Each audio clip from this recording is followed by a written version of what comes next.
Now, can everyone hear me? Yeah. For some reason, yeah, okay. Well, for some reason it turned off in OBS. I don't know why. Oh well.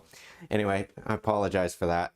So guys, today we're going to be making a Galician empanada. This is something that I made about a year ago, and it was, wow, it's very, very tasty and easy to make. And it's something that's very common here in Spain. You'll see it everywhere you go, in any of the top of places, restaurants, bars, etc. You'll see, well, a tuna empanada. Now, it's not the only empanada that they have, and this is from Galicia, and Galicia is very famous for, for its seafood, and it's also a Celtic heritage as well, because the Celts came down to Galicia as well. So you have a lot of history and a lot of tasty food there as well. They're known for their seafood. So today we're going to be making one of these dishes, which is the tuna empanada, or empanada de atún. And hopefully you guys will like it. And then to everyone else from the US, happy 4th of July, because today's the 4th. Normally I'd be making a barbecue and doing something fun today, but since I can't do a barbecue, we're not doing one today. So we're going to be doing this. Everyone's okay? How is everyone doing today? And like I said last time, if anybody wants to if anybody wants to make this with me as we're cooking, then make sure to take your iPad or whatever you have into the kitchen with you. Yeah, I know, Jim, I am too. With you, with the list of ingredients that I have in the description, and we can make this together, because this is going to be about an hour and a half, 2 hours, more or less. We're going to go step by step. So I'm not going to rush on this. And if you want to see a more compact version of this, as I already made a video of this last year, then go to my channel, on my YouTube channel, and you will see a video of the empanada de atún that you can easily make at home, and it's super, super easy to follow. I go, again, step by step, so you can make everything nice and neat. And today we are going to be using a bit of a different dough recipe. I'm going to be using the Argentinian recipe instead of the Galician recipe, because it's a little faster.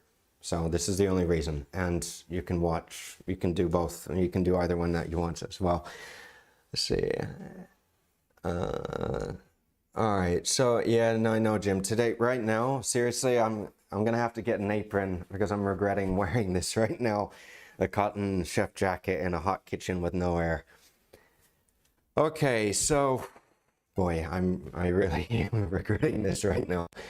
I mean, so, like Jim is saying as well, I have a goal right now to get 50 followers, which are basically subscribers on Twitch. A follow is free, and I need as many people that can go over to Twitch. If you can do that right now, that'd be fantastic. It takes like less than 3 minutes to sign up.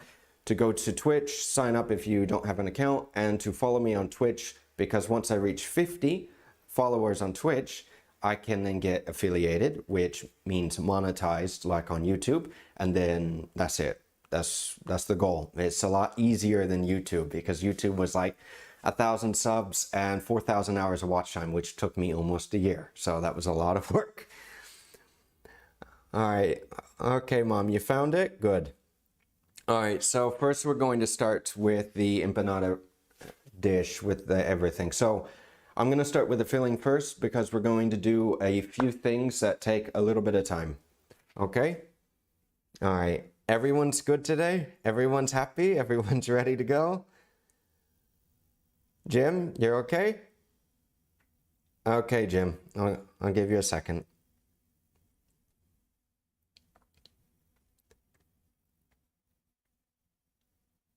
Hi, Margaret. Sorry for not responding to you earlier. The texts are coming in fast now. I had a few issues with the audio. Okay, you go. Okay. Wow, let's switch. That's a little dark. We've been having a little bit of cloudy weather today, so I've had to play around with the camera a little bit to get a better color or whatnot. Let's see, a little more. There we go. Okay, so first we're gonna get a pot of water on, and we're going to blanch some tomatoes. Whoops.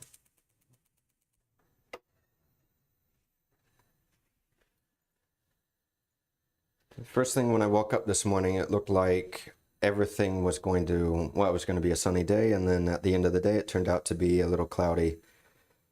And right now, the sun's been, coming out from a time, and well, don't know if it's going to rain or not. So we're just going to blanch the tomatoes to take the skin off first. Yeah, so we're just going to cut a little cross in the bottom, and then you can take a paring knife. I have to sharpen my knife again. You can take a paring knife and take the core out as well. So first, we're going to blanch these for like 30 seconds. Where's my paring knife? No, not that one. Bird speak. Yep, there we go. And then we're going to blanch them. Now, if you don't want to use tomatoes, you can easily use some canned tomatoes as well if you don't want to use fresh. Today I'm using Roma's. Es un buen cocinero. Oh, muchas gracias, eh? No clouds here. Really, Jim? You don't have any clouds where you guys are? It's very cloudy here in Barcelona, but then again we have we have our small little hills around Barcelona.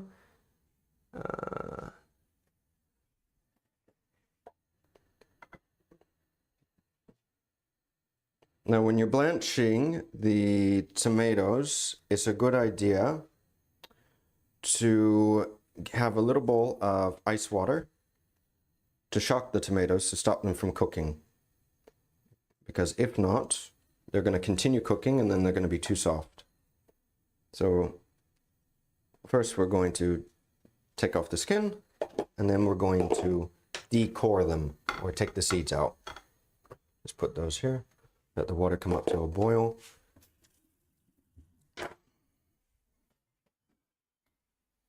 And then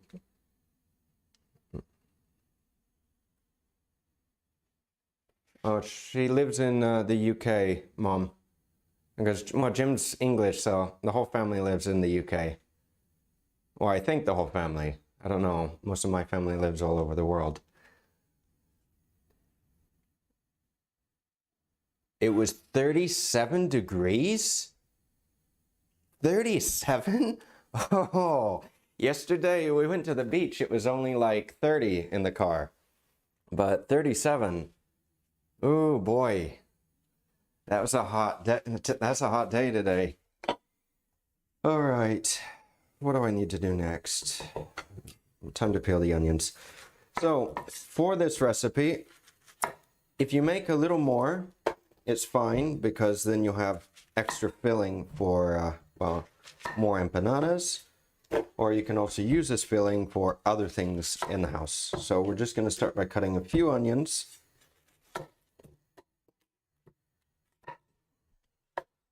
And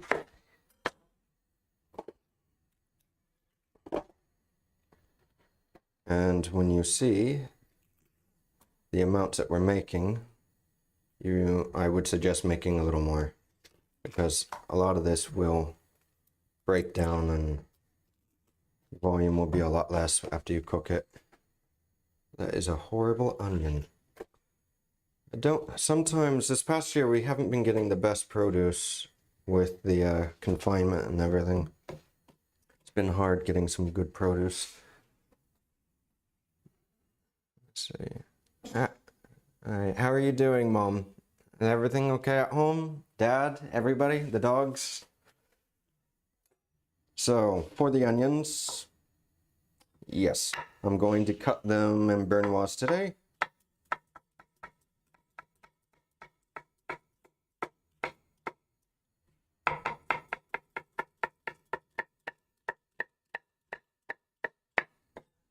And when you make this at home, I would suggest making it as easy as possible for you, because there are a lot of ways that you can make this better, but making, say, the pastry at home, I would suggest making the pastry at home because it's not hard to make it, but then again, it does take a little bit of time.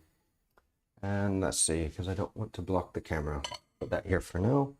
And we'll get this hot. Right.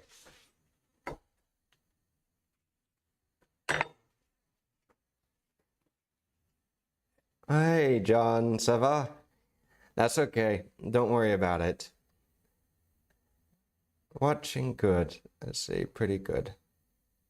As good as anything right now. It does, John. Merci beaucoup. Vale, so while the water's coming up to temp, if you guys, or if anybody's cooking at home with me right now, yeah, if you are, let me know so I can go a little slower if you need it.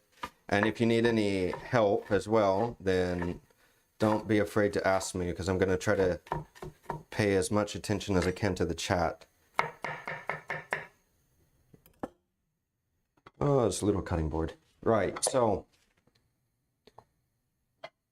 for the filling, we're just going to add a little bit of oil to the pan, and we're going to cook and reduce everything. So we're going to cook the onions down, the peppers, and then after the tomatoes.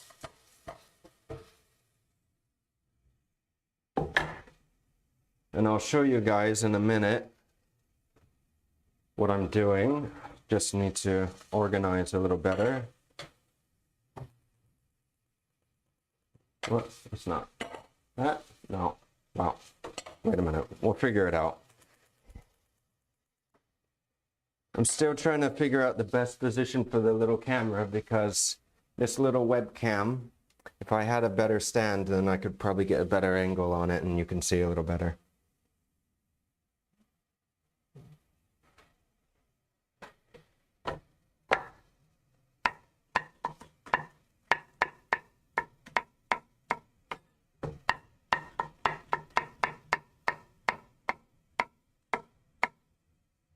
So, does anybody have any plans for summer? The weather's been getting very nice here, and Spain has opened as well, so we're starting to get more tourists. Not a lot, but a few more. And I know that a lot of my friends in Barcelona, they do have plans for the summer. I would love to travel this year, but with everything going on and my Twitch and YouTube, I'm not sure if it's going to be possible. Although I would love to, because I love traveling. So first, I like to reduce the onions, because if you caramelize them, put that extra caramelization on them, you get even more flavor out of it, which is important.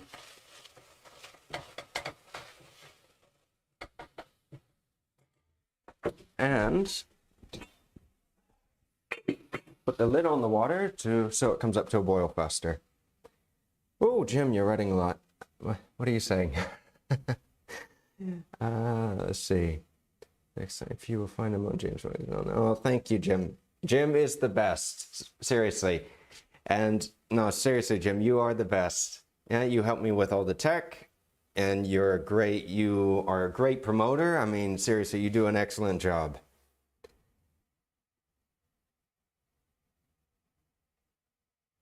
Oh, when are you planning on going, Jim? If you don't mind my asking, on live TV.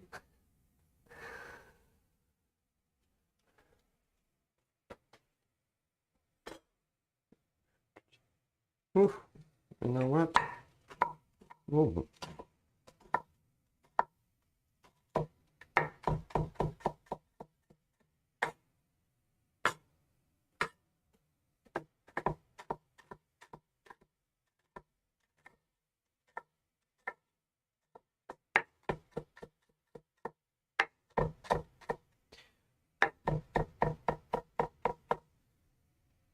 Even with my glasses, I still can't see the chat from here.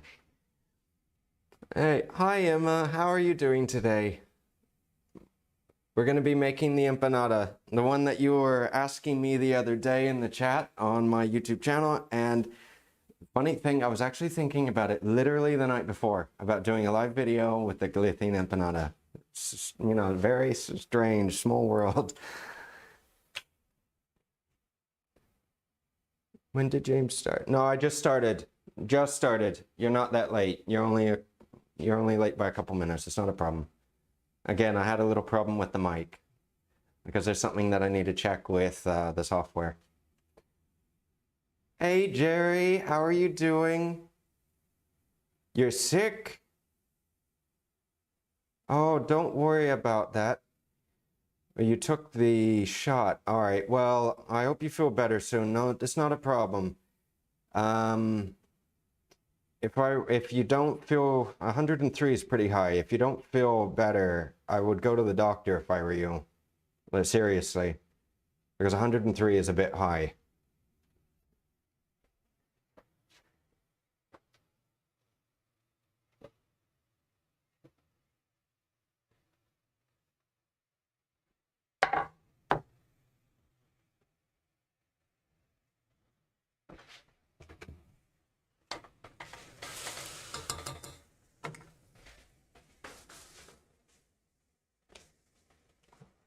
Do the flights later. Yeah, that's what I'm thinking. I can't get it lower. No, well, Jerry, seriously, if you can't get your fever down, the best thing to do is to go immediately to the doctor. It doesn't matter what hour.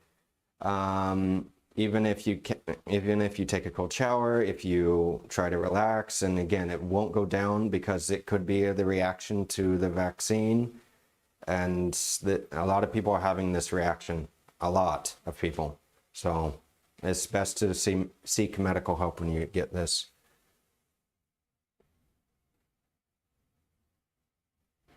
Yeah, Mom, you got acupuncture. I know. I wish I could get some acupuncture. Acupuncture helps me a lot. Okay. So now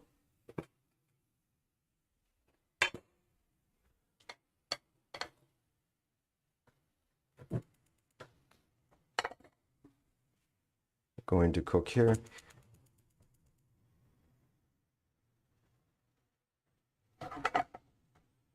All right, so now the water has come up to temp. You can see that? No, you can't see it. Okay, well, we'll figure it out a little later. And as you can tell, let me try to fix this a little bit. It's gotten a little dark.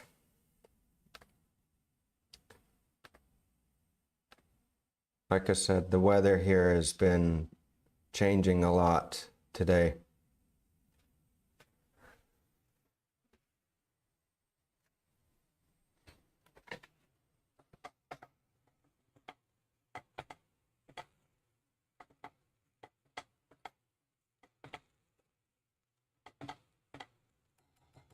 Right, so the onions are cooking down.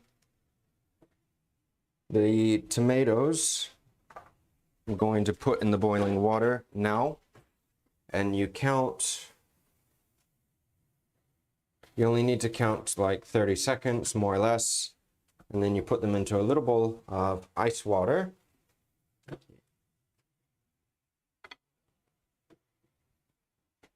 And that is it. And then we'll start peeling them. Where did that bowl go? Oh, yeah.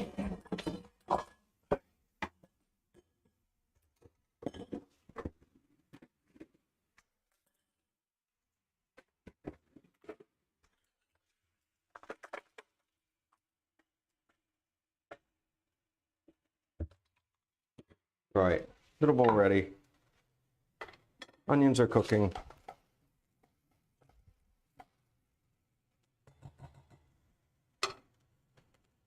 About 30 seconds, more or less.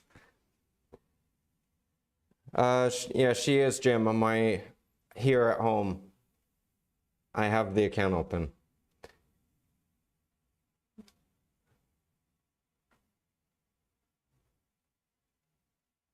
Is everyone okay? Everyone's doing good? Oh.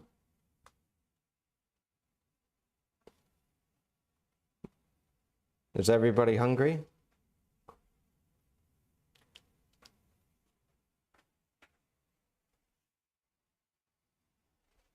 So,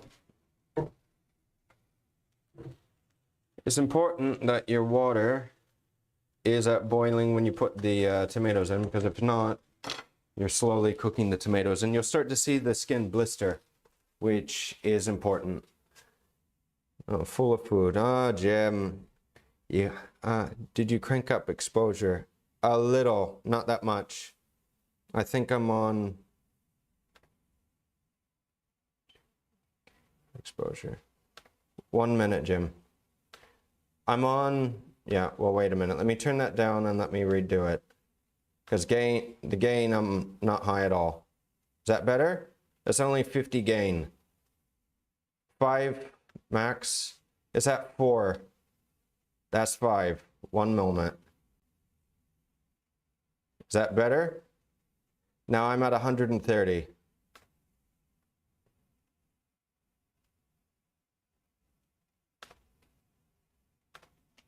One moment, guys. I think I forgot to plug my laptop in.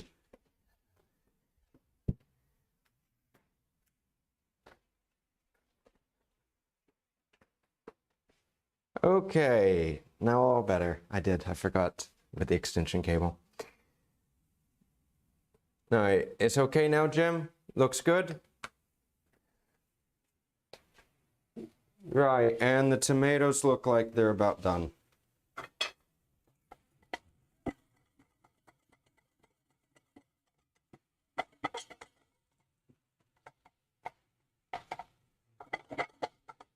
The other thing is, if you can, try not to burn the onions. This isn't good, yes?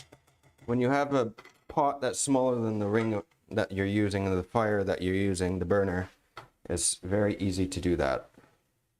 And I may have a savable.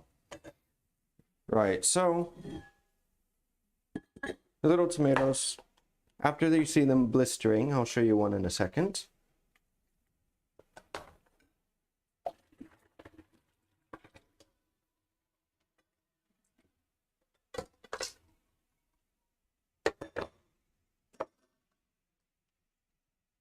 There we go.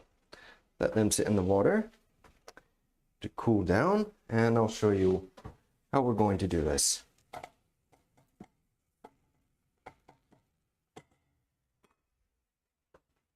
Video is clear. Oh, the video is good, Mom? Good. Because what I need to do is I need to get a light. Jim gave me a light stand, so I need a light for it. And I need to put that in the kitchen, because otherwise, when I switch this light on, it's directly from above. So it has that effect with the shadows, and it's not very good.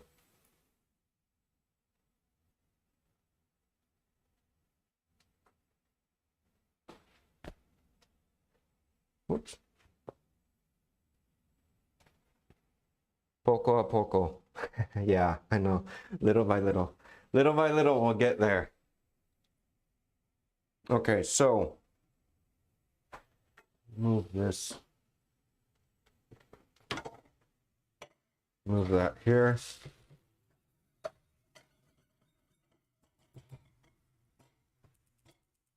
Nope.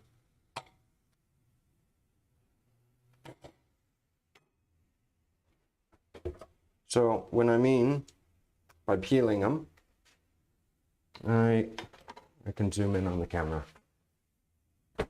Dry hands. Right. Is you just want to take the skin off. We're just going to peel it. Yes? So just like this, comes off. It should come off very easily. The Roma tomatoes are good, especially when they're ripe, and I prefer Romas. Just like that. They'll completely come off. But you have to put that little X on the bottom and then decore them.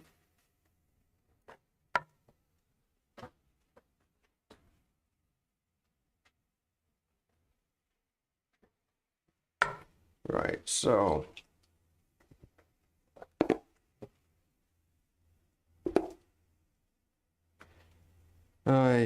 Jim, I envy you going to England this summer. I'd like to go back to England. I'd like to go back to the US as well. It's been 2 years. I like to travel again. We went last year to Eastern Europe, and it was fun. But still, with all the restrictions, it just wasn't the same as a normal year. And hopefully, it seems like in Spain things are becoming a little better now, as of now, we don't have to wear masks anymore when we're outside, which is nice. And yesterday at the beach is nice because before they were talking about making us have to wear masks at the beach this year.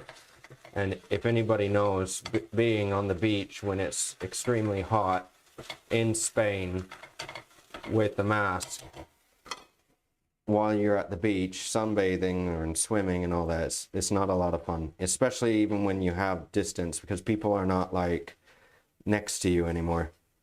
Because before, when I used to go to Barcelona at the beach, you could literally put your towel down and you would have less than half a foot away from somebody else just putting their towel down. So things have gotten a little better. All right.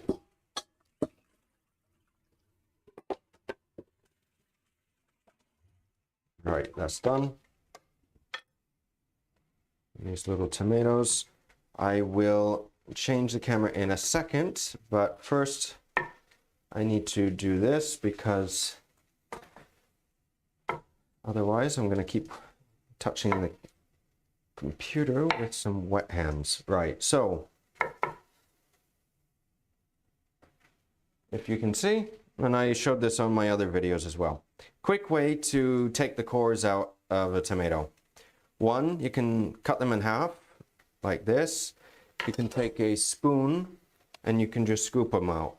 That's one. Two, you can cut them in quarters and then cut them again like so. And now you have a nice flat piece that you can now then cut and cut again, so into more or less Bernoise. So either option will work.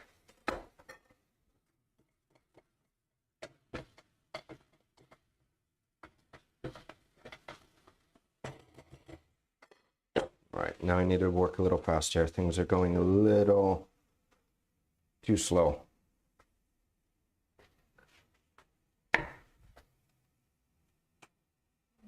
On the 30th. Oh, good. Well, that's not that far away. That's only a few weeks away.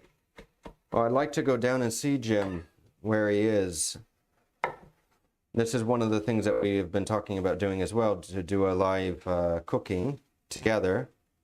And we could do this one of these days.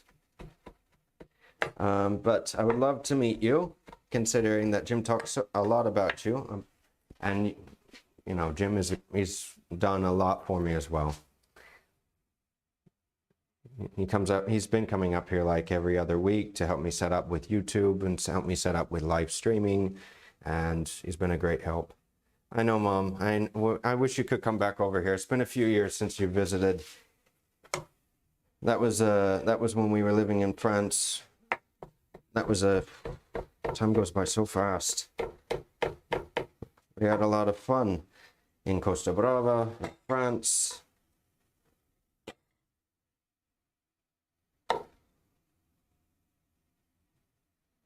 So if you decide to make this little empanada recipe at home, some of the ways like that I've said that you can skip or change would be to use canned tomatoes, you know, because then you don't have to do this. Although if you do this, you know, you cook the tomatoes down, you make the actual filling, which is better when you make it yourself. It's less processed and you know what you put in it, because you honestly don't know what all the factories put in all the cans, all the preservatives.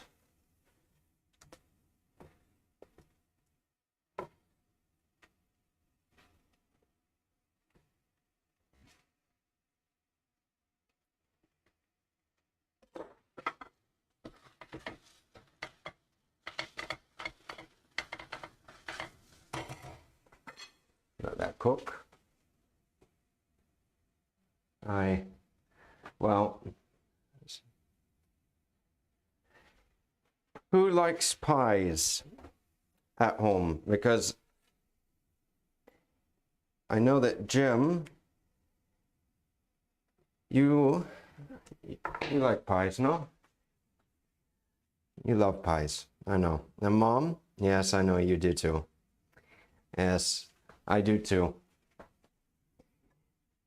Pies are very common in England. They're common in France. They're common more here. They are common here in Spain. Again, it depends on the region. And in France, I mean, you have the pâté en croûte, which is with foie. And here, you have a lot of seafood. And of course, they make like empanadas with meat as well. And then, of course, in South America, you have the Argentinian empanadas, which are extremely famous. But funny enough, all the little meat pies, like all the mince pies and pork pies and all this, was the old way of people preserving in pastry, preserving the meats and, well, fish as well. And we don't tend to, society has changed a little bit because we don't have as many pies around, or they're not as common as they at least used to be, you know, but I still love them. Although some can be a little bit of a effort to make. All right, need to get cleaned up.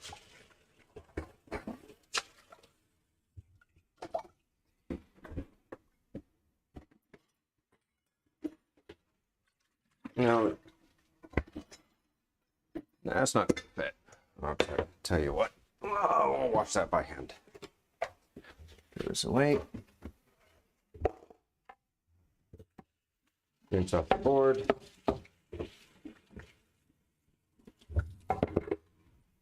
Clean off everything. Tomatoes get everywhere.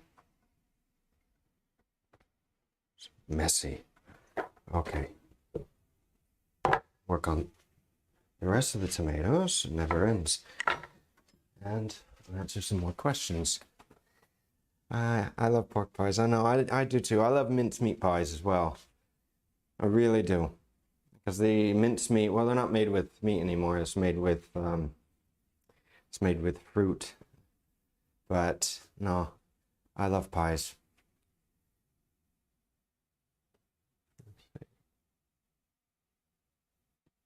It's in the blood. It is, Jim.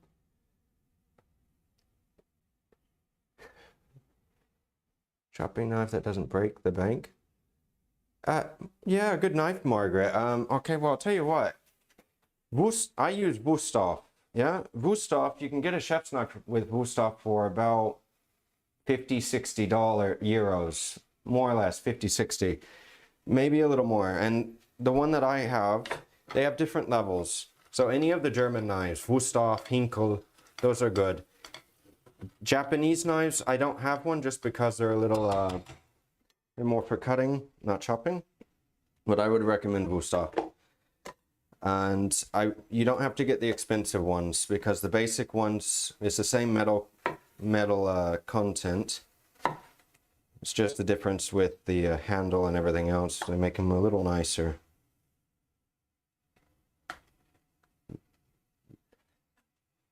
But it's important to have a good knife at home because once you have your good knife, you never have to buy another one. I've had this knife for the past 6, 7 years, 7 now, and it's worked with me in England, Spain, France, and I haven't had any problems with it. It's cut me a few times because I haven't been paying attention, but other than that, it's been pretty good.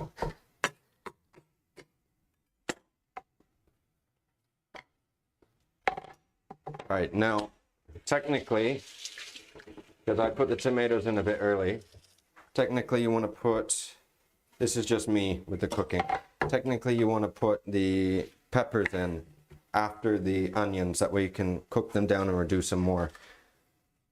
Because otherwise you're not going to be like sauteing the peppers, you're going to be basically boiling them now. A little boo-boo, but it's okay, it still works. It'll still cook down.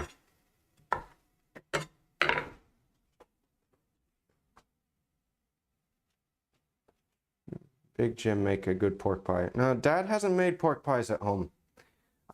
he's never, actually, I don't remember when he's made a pork pie. Typically, we would have a roast for dinner.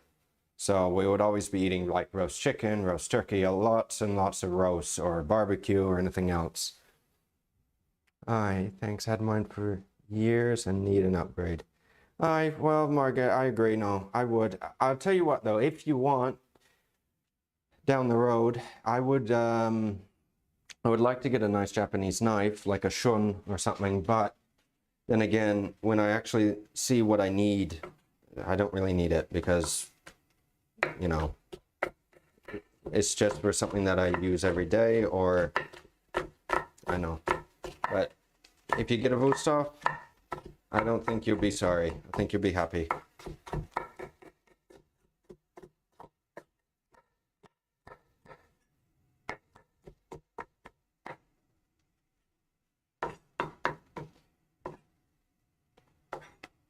Now, if you haven't noticed, in Spanish cuisine, they use a lot of bell peppers in the food, like a lot. And peppers, or red bell peppers, are a lot sweeter than the green ones, and sweeter than the yellow ones. So typically, you'll see the recipes that they say for specifically just red bell peppers. And if you haven't noticed as well, when you cut the bell peppers, because this is when after you cut a lot, you'll notice this, but the red ones are a little more elastic than the green ones. They're a little rigid, the green ones. They don't bend as well. They're not flexible. Links for Amazon? Yeah, Jim, I have links in my in the description for Amazon. For knives, for cutting boards, for pizarras, for just about everything. Just about everything.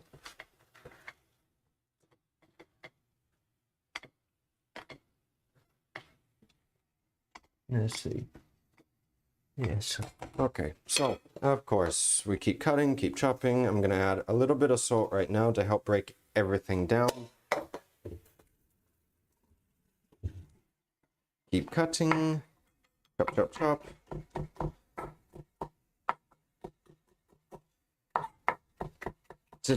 This is one of those recipes today where I have to do a little more work instead of talking to you.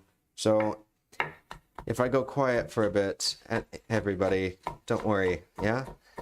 Just ask some questions. I'll be happy to answer.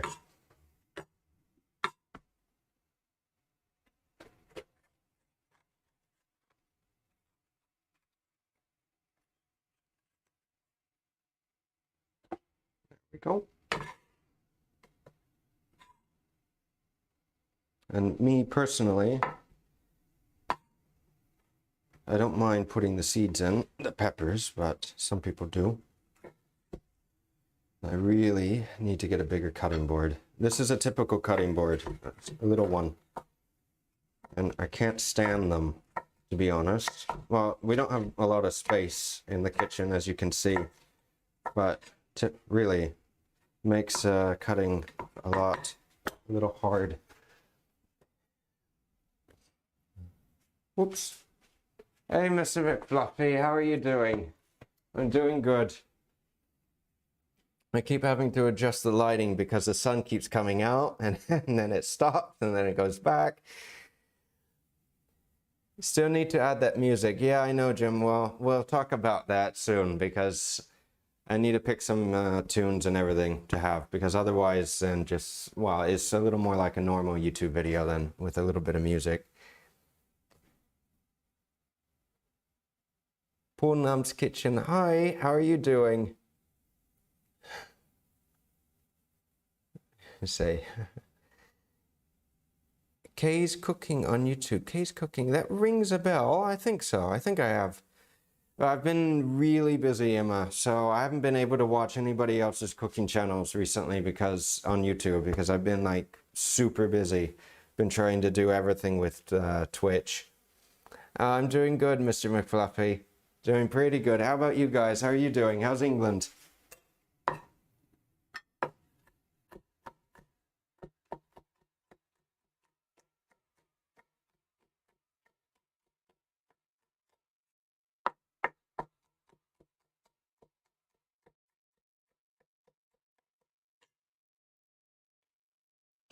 My goodness. It's a lot of tomatoes and a lot of red bell peppers. Right, and to be honest, that's enough. I'm gonna leave this for, I think, another dish, dinner. The recipe's flexible, as you can see. The set recipe that I have in the description on my YouTube channel is the recipe on how to make this empanada. One so many by so many meter or inch empanada. Like 10-inch by I think 8 or something like that. So today we're gonna make one that's a little smaller.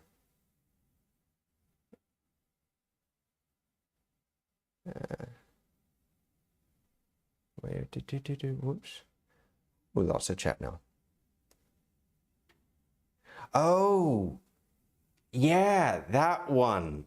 Yeah, case. Yeah. No, that yes. I remember. I remember this one. Yeah. Yeah. I was watching a lot of Uncle Roger and his little reaction videos about her as well.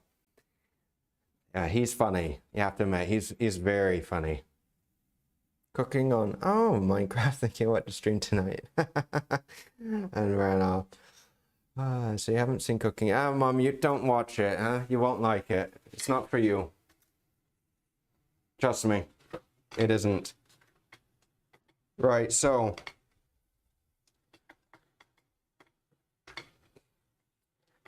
This is going to cook down and reduce. Forgot to add the garlic.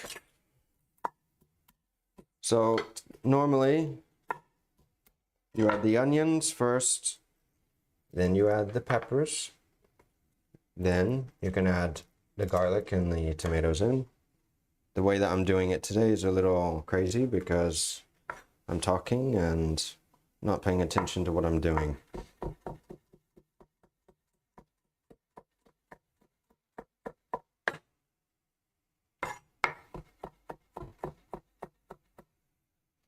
Yeah, no, Kay's cooking. There was one thing she made, Uncle Roger is funny. Uncle Roger was critiquing her about making fried rice, and the first one that she made, she didn't even bother cooking the rice, it was raw. She gave it to her son to eat, and he ate it, and he was saying it was a bit crispy. It's like, yeah, it is a bit crispy. And then the other one, because she did it again, was with soggy rice that she just cooked, and then she drained and she didn't let it dry, so it was completely well, soggy, and then it was another mess. And I should make fried rice sometime. I love fried rice. I have to get Uncle Roger to critique me. Then again, he critiqued Gordon Ramsay. This tends to be his new thing, is critiquing everybody with the fried rice, because he's very passionate about that. Right. Since the kitchen is so small, I have everything out that I need to make this dish, and now I don't have space to put anything else. So, crunchy rice. Aye, very crunchy. It's extremely crunchy. Well, Mom, if you do see it, just remember that this is something that's, how do I say it?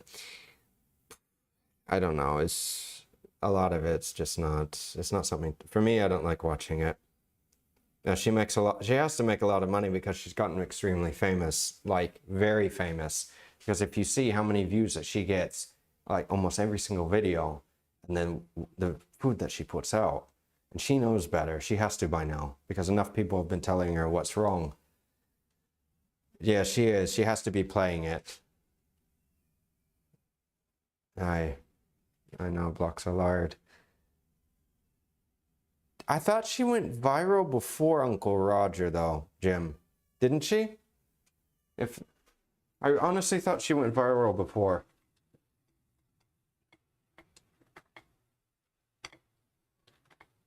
Okay, well, this little by little is going to cook, and cook and reduce. As a matter of fact, A little more oil. We cook with a lot of olive oil here, if you haven't noticed this. Like a lot. It's good for you.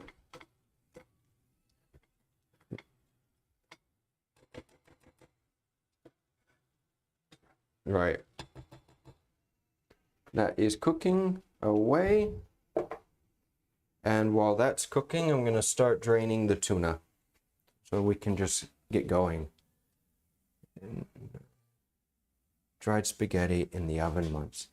Oh, I think I've seen that. Yeah, well, Emma, you know, if you haven't seen, Emma, if you're on TikTok, you've seen some of these other people that have been doing crazy things with the pasta. I forget the name of the channel, but there's two Italians, two brothers that review all the Italian videos on how to make pasta, pizzas, etc., etc. And some of the videos that they also review is putting literally dried pasta in a meatball, in a massive meatball, and then cooking that with a little bit of tomato sauce around it and some spices and everything and throwing that in the oven. It's just, I don't know. It's a lot. People do this. I haven't grown up with food like this. I grew up with good food because my dad's a chef, but some people I know do this just to get attention, and it does. It gets them a lot of attention. I know, I know, yeah, Jim, I know. But the thing is with TikTok, they're trying to take on YouTube, and you can tell now because TikTok has just increased their minimum video from 1 minute, which YouTube copied now with the shorts, from 1 minute to now 3 minutes. So in 3 minutes, I can make a video on TikTok now and show exactly what you need to make, say, aioli, any dressings, any sauces, or anything in under 3 minutes. It's easy.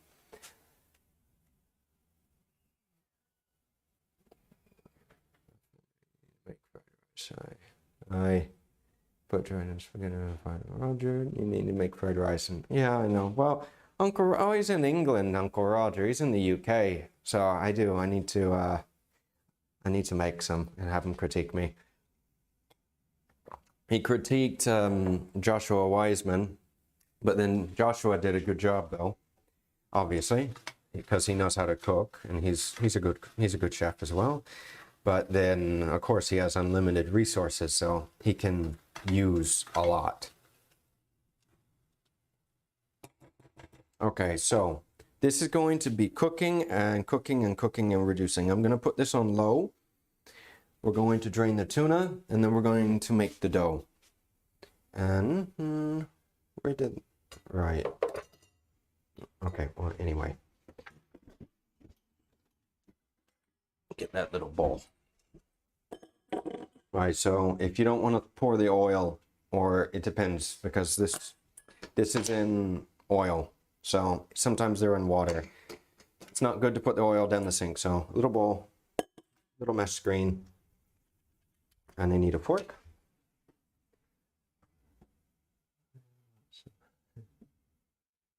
Makes it smoother. Whoops.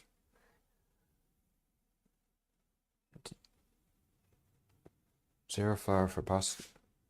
OO flour for pasta. What are you doing to make it smoother?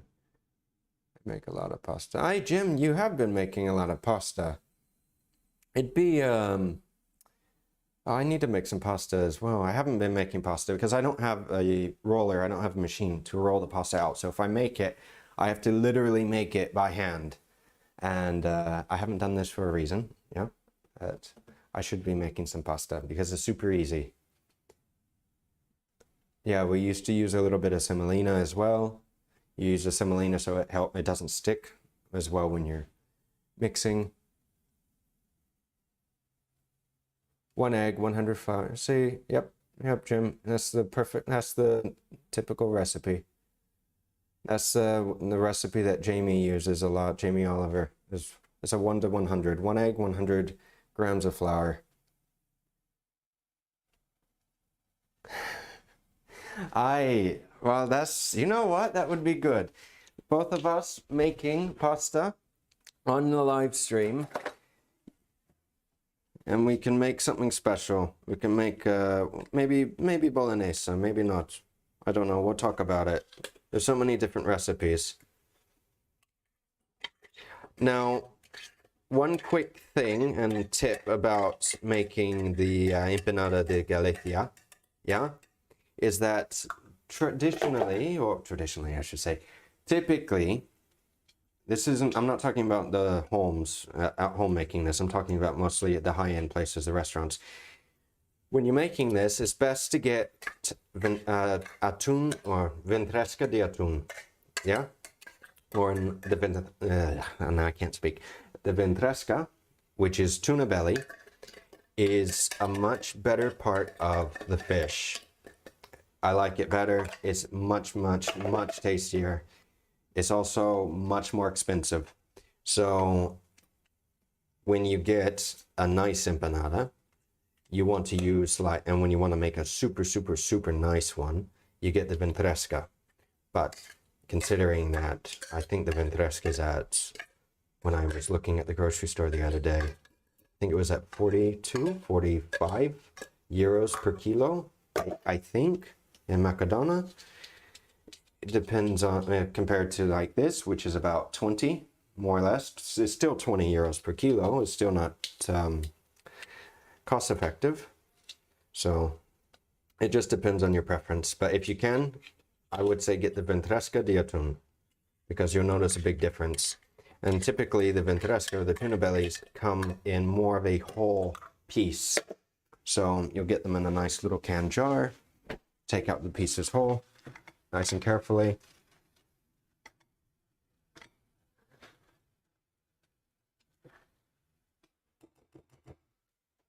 Right, let that cook. It's going to keep reducing.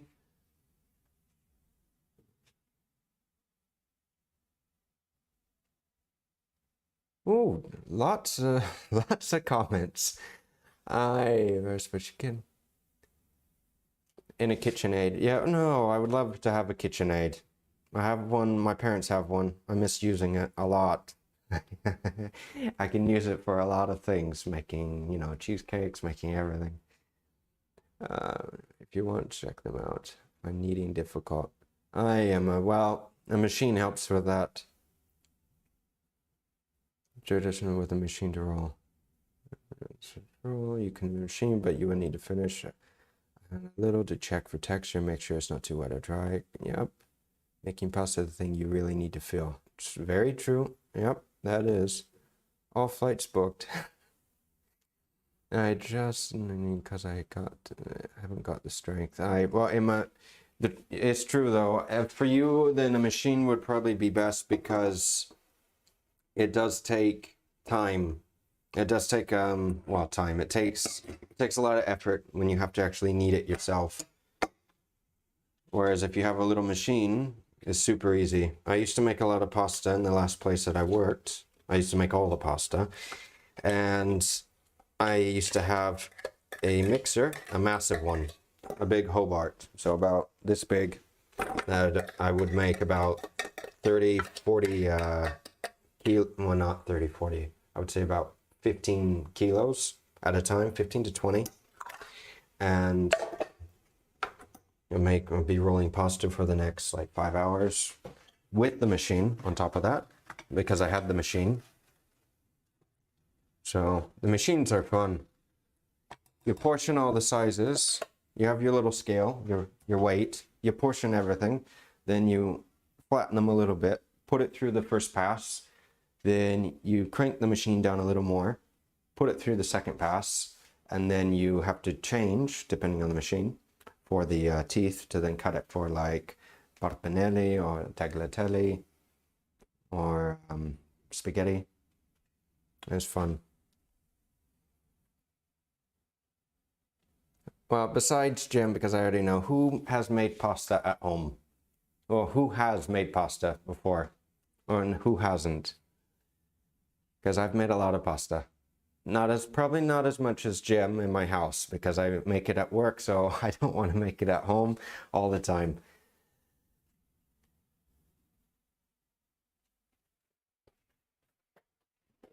Right. Okay, that's good. That's good. This is good.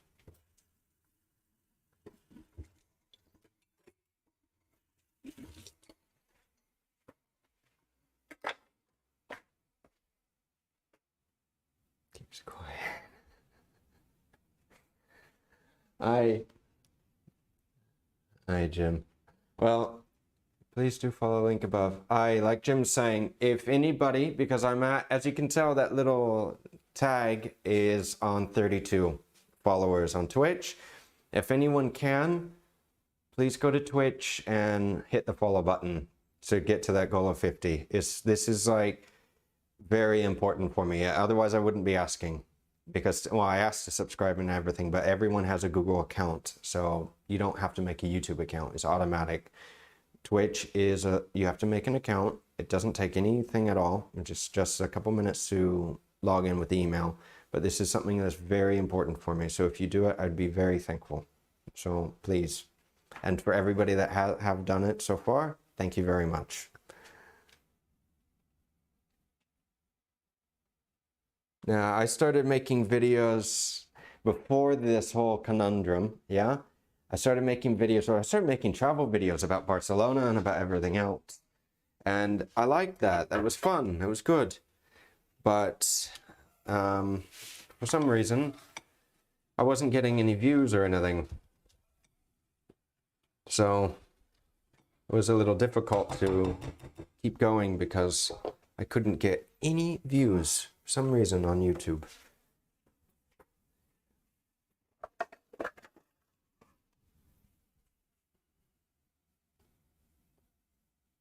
Let's see. You were born for cooking. Ay, gracias. Born for cooking. Well, I don't know. What I would like to do is the next time that Jim and I are together, another time, not the time that we're going to cook together, but if he or somebody else could hold the camera and I could actually cook at my normal pace instead of playing with the camera and talking to the camera. Because normally when I cook, when I make dinner very fast. I can make curry in less than 30 minutes. No, she didn't, Jim. That was me recycling some aluminum cans.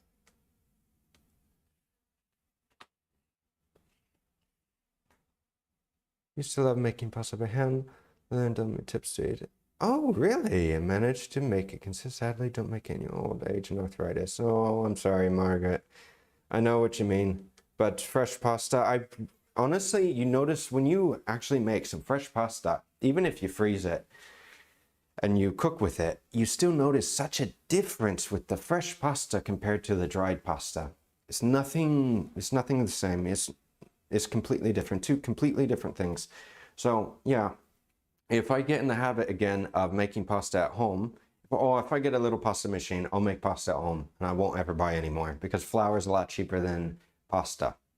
Unless you live in Italy, which I remember going to Lidl in Italy or in Torino, and ooh, it was cheap. It was like less than 20 cents. This was years ago, but less than like 20 cents for a kilo of spaghetti. Yeah, Mom, I'm sorry. I know you have the same thing. Fresh is best. Fresh is best with everything. Fresh herbs, well, dried meat, no. Sometimes the aged meat is actually pretty good, but fresh herbs, fresh pasta. Yeah, Jim, live streams are slower. Because I'll tell you what, this is the thing with live streams that now I've learned. Because I'm still nervous doing them, I'll admit. Well, it's like the jitters you get as soon as you start a live stream. And once you get into it, I'm fine. But live streams, the thing with live streams is that the longer you stream, the more impressions your video makes on YouTube, the more views and the more potential views that you can get. And with YouTube, with live streams, they also push it on Google, so they push it everywhere. And there's not as many people live streaming on YouTube as Twitch, because Twitch is the home for live streaming. So typically, this is why you see with some of these live streamers that they say, oh, 1 to 2 hours is like the maximum. Well, yeah, it is. But the longer I'm doing this, the more I'm researching, and the more, now that I'm on Twitch, the more that I see that that a 4-hour stream is pretty typical for the cooking channels, 4 to 5 hours. Now, in 4 or 5 hours for me, I have to make like a lot of food for this to be a 4-hour cooking video. And for me, I like to balance it between the amount of time and what I'm doing, because I'm not going to take 4 hours to make, say, aioli and a few things. I will, however, take a couple hours to make, like today, the empanada. Because the funny story is, when I made the empanada, the very first time I actually made the video, it took me 9 hours to make that video. 9 hours of cooking, 9 hours of changing the camera, the light. That day it was raining too in Esplugas because I was living in another part in Barcelona. But 9 hours to change the camera, change the lighting. Oh, this is too dark. I have to change the lighting again. And then waiting on the dough because I was using another recipe, not a quick one like today. And that took a long time. And then again, on top of that, I didn't know how to edit videos. I was still new at it.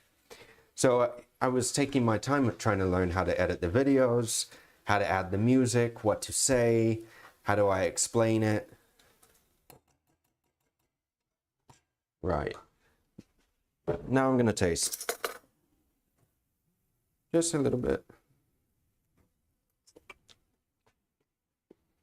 It's important to taste what you're cooking. Not so much, and even if you don't want to, taste it. Because you taste it now, you can fix it. When it's done, it's a little more difficult. If it needs a little salt, add a little now. What I was going to say, because there's a few different things you can do. One, I'm going to add a little sugar. I'm adding a little bit of sugar to the tomatoes to stop the acid from hurting me, because I do get a little bit of acid from eating tomatoes. Acid, well, not acid, yeah, acid reflux, and I don't like it. It hurts. So when I make tomatoes, I add a little bit of sugar, and this helps calm the acidity. It's good otherwise, because you also we have to still add the atún to it. Okay, so I'm gonna get going again. We're gonna start with the dough now. Oh, thank you, Mom. Only when affiliated. You don't want to go over 2 hours on Twitch when going for affiliate. No, I know, Jim. You want to see my live content when you stream it on Twitch for next Tuesday? Oh, Jim, plug your channel. Put it up. Put the link on here as well for your channel, so everybody can go over and click on it. All right, so we're going to make some hard-boiled eggs.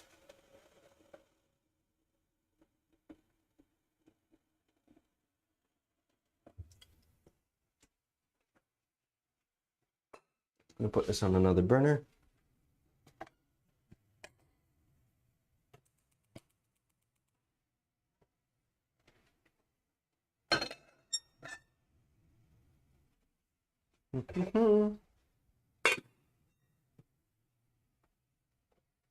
That's still cooking. Right, now we're going to get everything out to weigh out this measurement. Re-zero it. Right, we're going to use about 500 grams of all-purpose flour.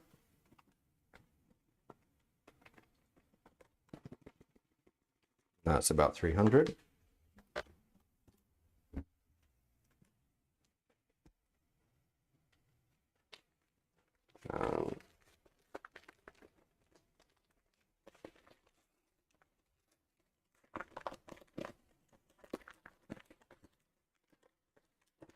And whoops, what was that little ding?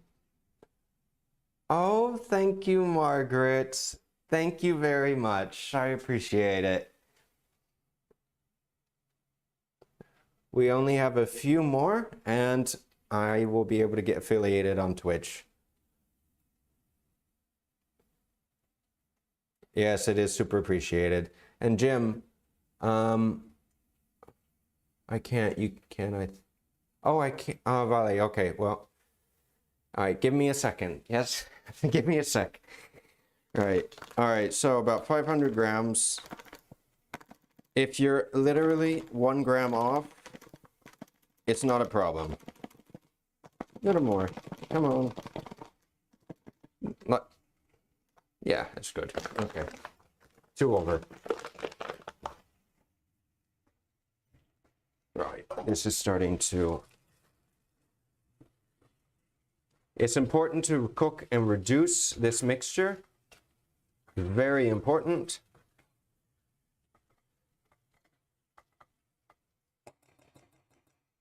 Okay. Now, what I'm going to do, so I show you. This is done. If you can see, no, you can't. Right. Let me switch the camera. And let me increase the light a little bit so you can tell. So more or less, it's better in the video if you watch it, because I can show you better. But more or less, this is all cooked through, it's caramelized. The more that you cook the peppers, the tomatoes, and the onions, the more that they break down, the more flavor you're going to get, because you extract all the flavors out of it. Right, so about 500 grams flour.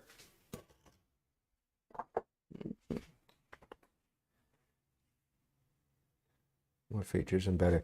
It will be a better video content. Little by little, we're getting better and better. Little by little. One moment, because I need to see one thing.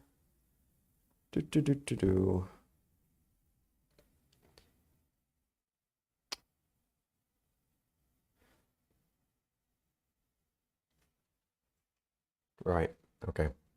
Okay, Jim. I haven't done this before, so let me see. So, my Spanish. All right, let me see if this works. My Spanish kitchen. Oh no, that's on YouTube.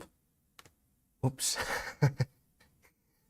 Wait, so my...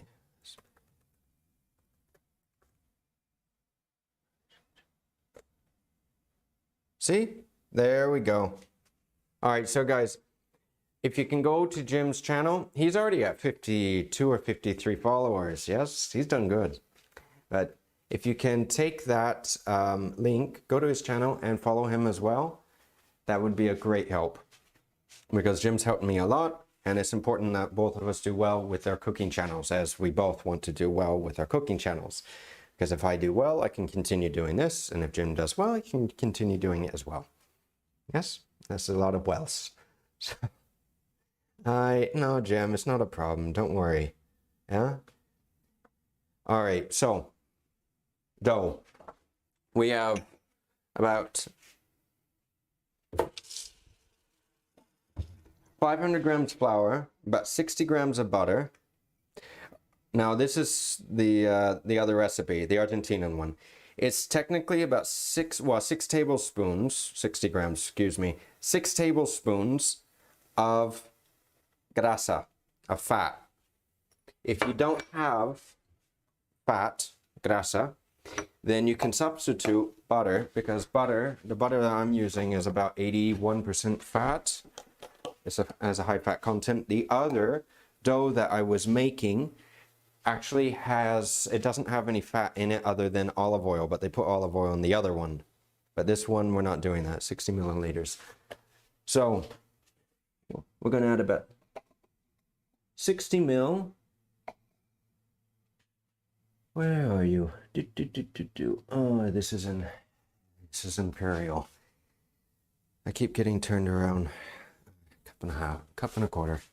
All right. Right, so we're going to add about 1/4 of a cup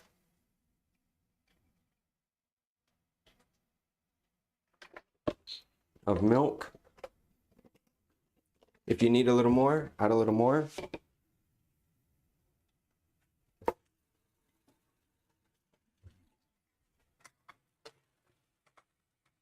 And you want to keep an eye on this mix, because if you let it reduce too much without adding any more moisture to it, or oil, it will stick and it will burn. Now, oh, thank you, Emma. I appreciate it a lot. Thank you very much for going to Twitch and doing it. Thank you, thank you, thank you. We're going to have a lot more videos coming up. And after I get affiliated with YouTube, I will not be able to do both at the same time. So I'm probably going to continue doing my normal videos on YouTube and then doing live videos on Twitch, and once in a while doing live videos. So now I'm going to put the tuna in here. Yes, and we're going to fold this in. This is just going to keep the residual heat, nothing else. We're just wanting to mix this together, break the big pieces of tuna. And like I said, with the ventresca de atún, with the nice pieces of tuna, this will be delicious. And when you cut into the empanada, you actually see the whole piece of tuna, which makes a big difference. This, I'm just going to leave off to the side and let that cool down for the moment. Water's not boiling yet. And give me one moment and I have to change the camera. Hello, Bainsy. How are you doing? Is everything good? All right, let me change the camera real quick.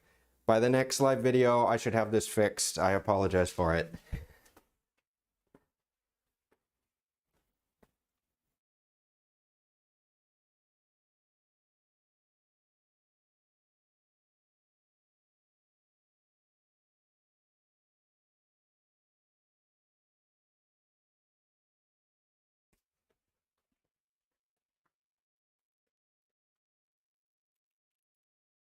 All good? Oh, I fixed the autofocus. It's doing really good now. Okay. Voila. There. Whoops. There. No, that's that one. Okay. All right. We still get nice flower shot. The flower is nice, isn't it? So, all right, the water's coming up to temp. The flour's in here. We're going to add this in. Yes, one egg, one whole egg.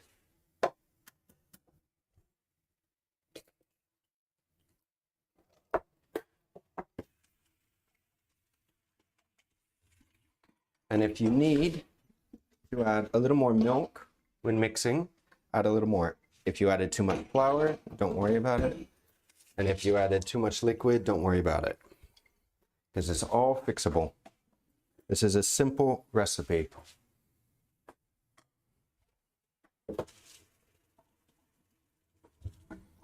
Right, so now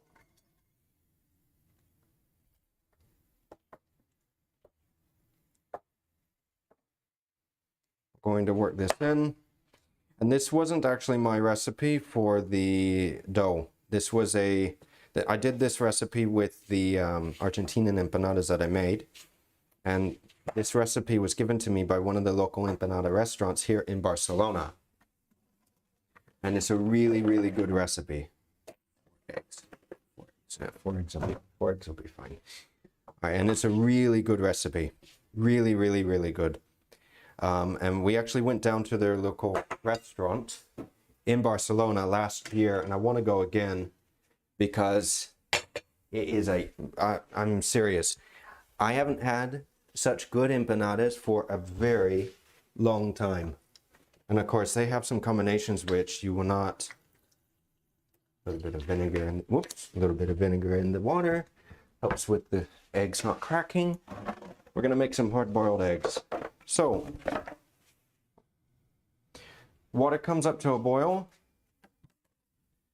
I'm gonna put the timer on.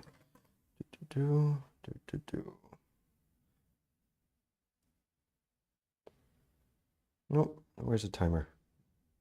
There's a timer. There's a timer. Right, 10-minute egg. So, water comes up to a boil.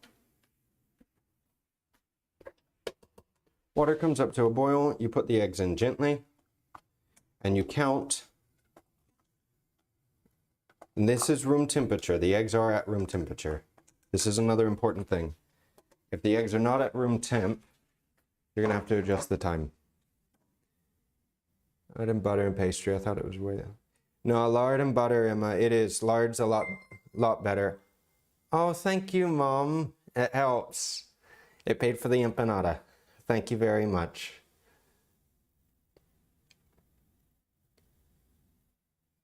Recipes on channel. Twitch for new Twitch. You can click on a small icon on chat to access a load of emojis and to use them. Ah, Jim's right. Wait, this is why I mentioned doing live. Ah, see. Well, Emma, like I said, follow my recipe, my other recipe. I'm going to put a little bit of salt in here as well. I want a little bit of salt. If it's a little dry, wait a minute. Too many things going on at once. There we go. If it's a little dry, add a little more. And this recipe I like a lot better than the other one because the other recipe is a recipe that is more typical here with using the olive oil and using all the herbs and everything else. And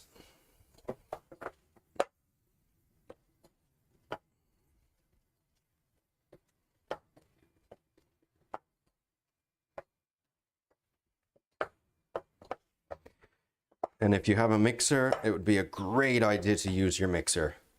Like, I highly suggest it. Strongly suggest it.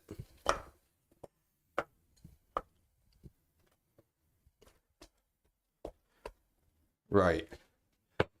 So, yeah, a little more. Come here. Yes. I think we're good. It's just perfect. Maybe a little more liquid. Oh boy, today's gonna be a hot day in this kitchen. I'm already feeling it. So, we'll mix this. One quick thing I want to mention with this, which is also important. This mix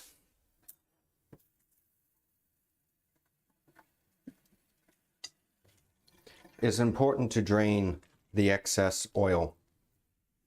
Now, this is one reason why you want to add the tuna in while it's hot, because it'll help drain the oil. Now, with the other recipe, you want to keep the oil from the pot that you cook, from all this, from the oil that's going to drain from this. And you use this for the pastry.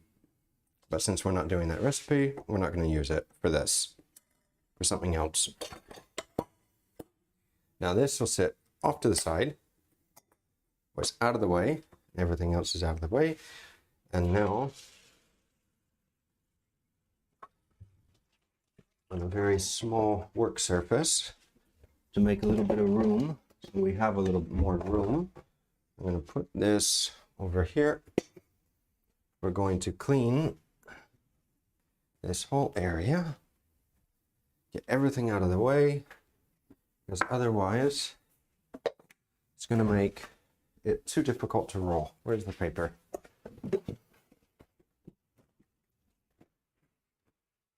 It's stormy here in Yorkshire. Well, Emma, it kind of looks, looking at it now, I think it's going to start raining tonight. I expect it.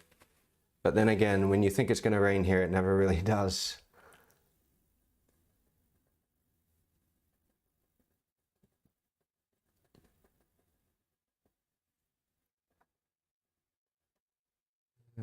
Whoops. My computer's going a little crazy. 16 miles per hour in endurance. Yeah. Nice. Well, I haven't been up to the northern part of England. Actually, I haven't been up to the northern part of England ever. I want to go. My family, everyone's from Surrey, so everybody's lived in Surrey, my grandmother, everybody, and I would love to go up to the north, and when I can, I like to go to Scotland because I have a lot of friends in Scotland.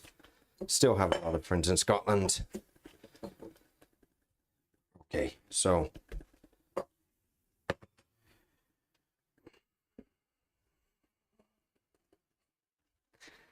it'd be fun to visit.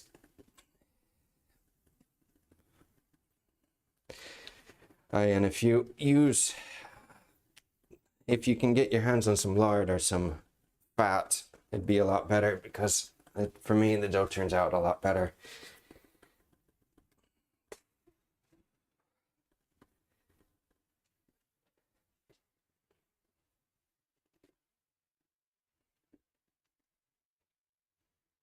Actually, you know what? I could add a little more butter. Just a little more butter, I think, would make it nice, because otherwise I'm going to be needing this for a long time. So if everyone, I have to spend a few minutes kneading that. Hi, Jim. If anyone has any questions, I'm going to be kneading. Hello, Sylvan. How are you doing? We're making some empanadas today.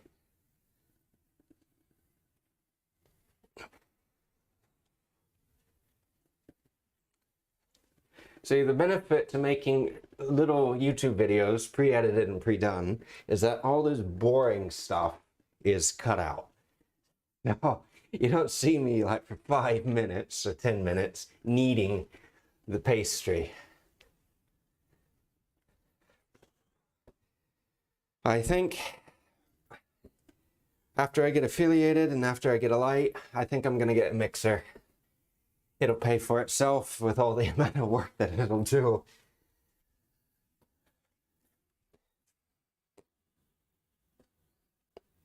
Yeah, the little bottles for the milk. Jim, I remember my grandma in Surrey, yeah? I remember my grandma actually in Woking. Yeah, that's where my grandma used to live, in Woking. And I remember the milkman coming around, dropping the little milk bottles off. This was in the 90s, and they were still doing this. And in the 90s in America, this didn't exist. You know, we didn't have this, you know, milkman coming by, dropping milk off at your house. The milk and the eggs.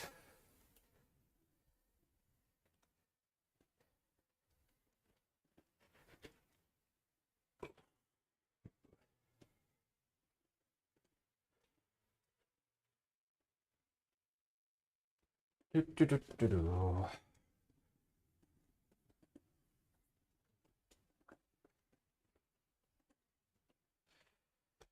Okay.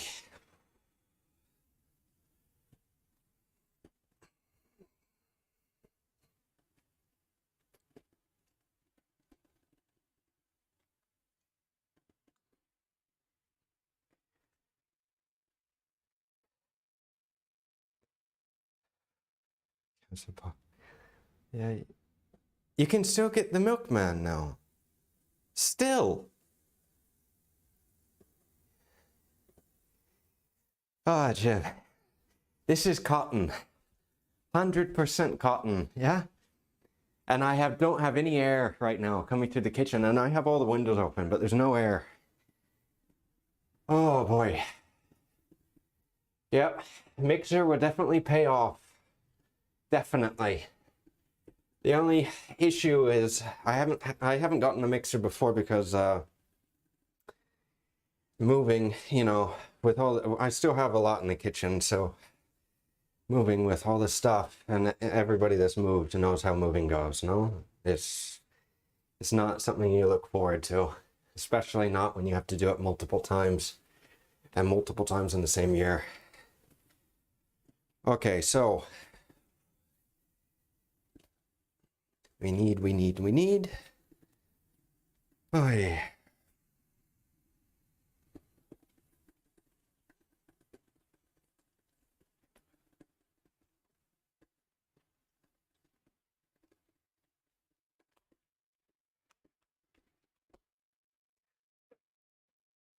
My wrist is going to be hurting tomorrow. Let's see, is the camera some focus? Is some focus? It's starting to lose control. Live streaming. No, Jim, huh? But we still same with Ice Cream Men. Well, Emma, in America, I used to see a lot of this in the 90s in the US, where you have the ice cream truck go by. Not necessarily with the music, but you had the ice cream truck used to drive by and used to sell all the ice cream for your house. I remember that. It was fun. Hi.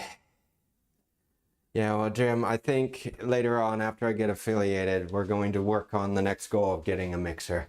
Because, honestly, this is something that... Actually, how's that 10 minutes? 4 seconds. Perfect. Okay. 10 minutes. Eggs off. Yeah, room temp. Oh boy.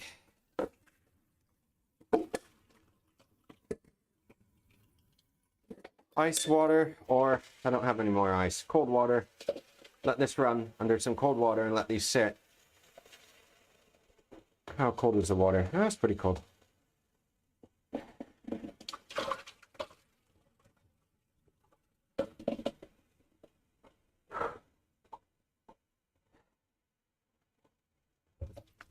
Okay, well, let these sit off to the side. Nope, that's on TV. That's right. Well, you don't need to see eggs and water.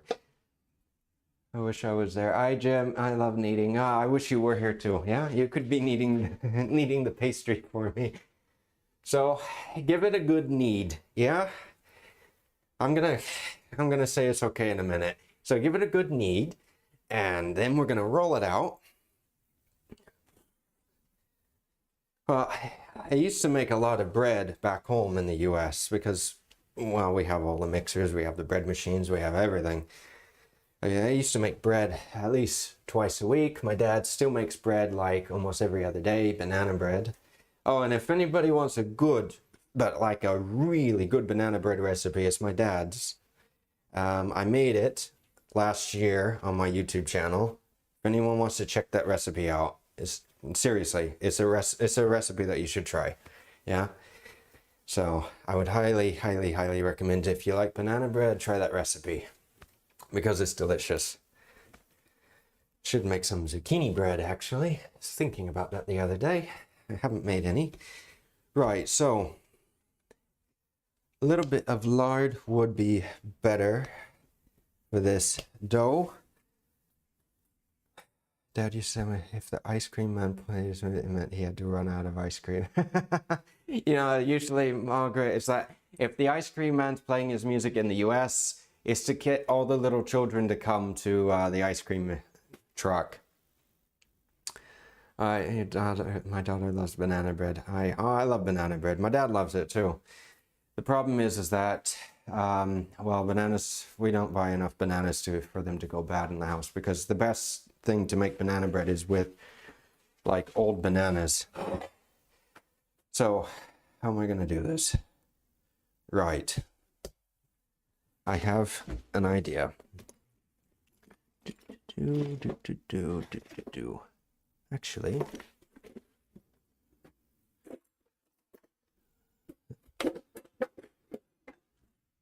right, well, anyway, one rule of thumb: never, with your good knife, ever do this on the counter with it.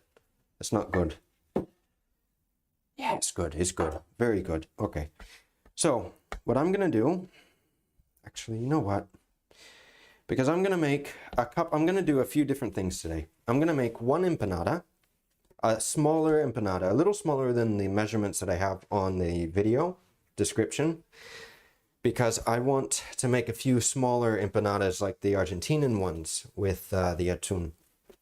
So, roll this out. And then I also have to do, okay, well, let me think about this. Because typically when you make this recipe, you just cut it in half, one half for the bottom, one half for the top. All the excess pieces that you have, you take, you roll them back into a little ball, and then you can make decorative braids, and you can add to the art, no? But here, because I want to save a little bit of this to make some more empanadas a little later. So we'll make a little ball. Let's see how much we get out of this. I do like making pastry. I haven't made enough. Okay. Let's see. And I'm going to move this because otherwise...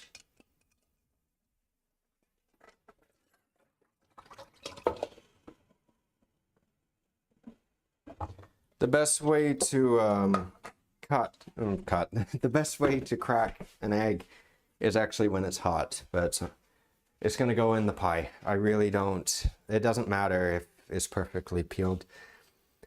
Let's see, woo, lots of chat. Yeah, Mom, I know that Dad makes it every week. Chocolate, I was thinking about that, banana bread and chocolate chips. I say, Mario, I'm not going to buy you any ice cream.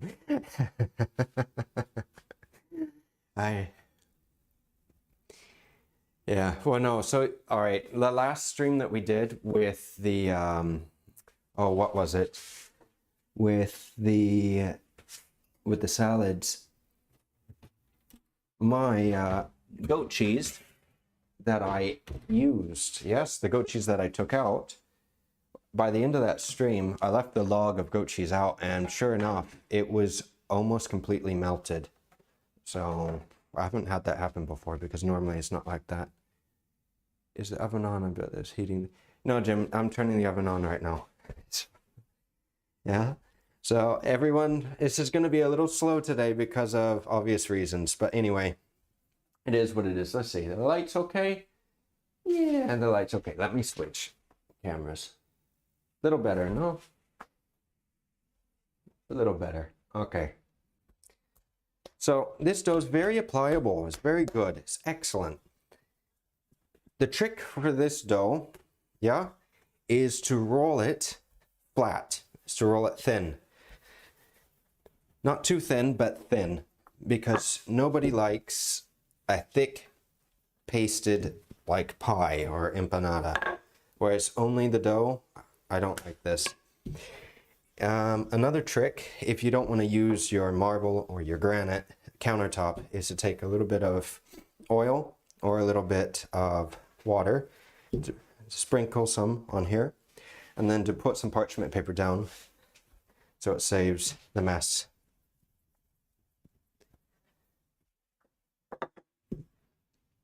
And actually, you know what? This isn't going to be big enough, no? Or it is?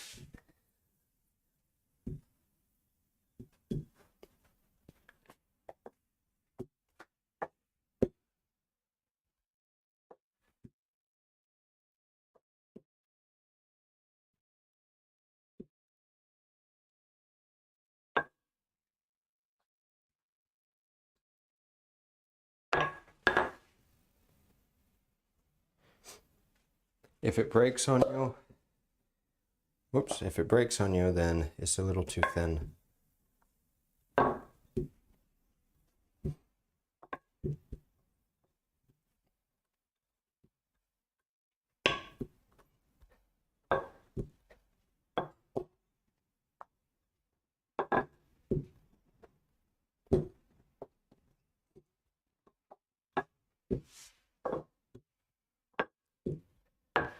So typically, these empanadas are big. And as you can tell right now, this is one that's not going to be very big today. Because my idea is to open it for you, is to make the little ones an open one for you so you can see how it turns out instead of, lots of chat. Eddie, hi Eddie, how are you doing?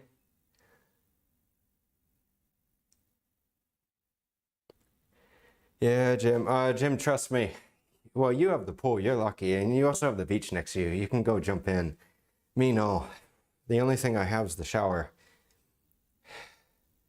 Yeah, well, I don't have any beer with me right now, so I wish I did. Okay. You can see the pastry better, no? So, like I said, you want to roll it out thin, not too thin though. And more or less, yes. More or less.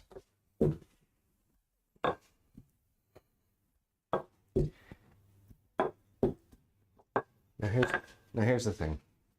We're gonna take the oven tray. We're gonna take a little bit of parchment paper.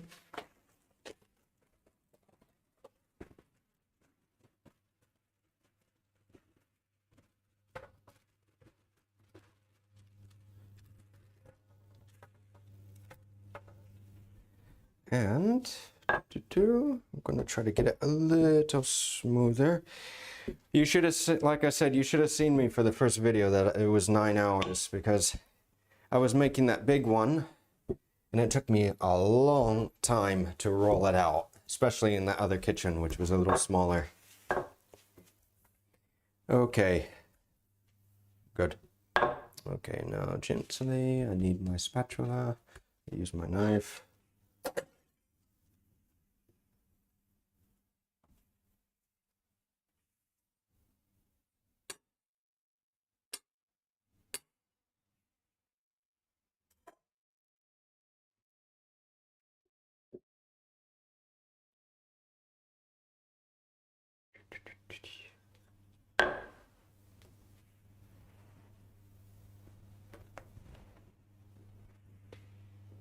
Like I said, you want to make it as thin as you can, because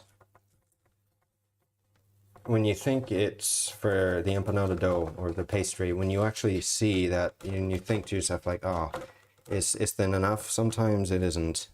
And when you cook it, obviously it's flour, no? If you add yeast to it, it's going to rise. It's still going to rise because yeast does this. Bainsy?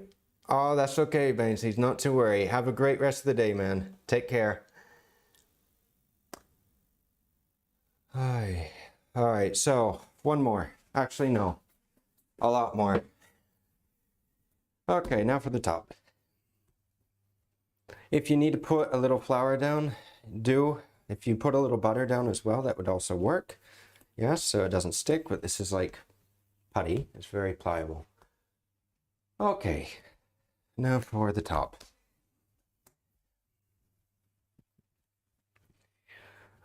Okay, so when you're rolling, we're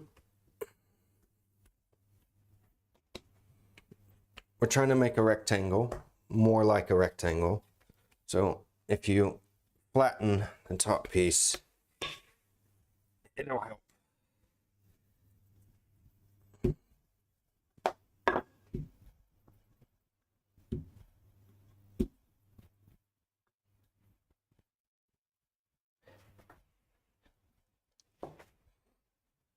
Now this dough, like Jim was talking about pasta earlier, is not as hard if you haven't made pasta before. It's not as hard as rolling pasta dough.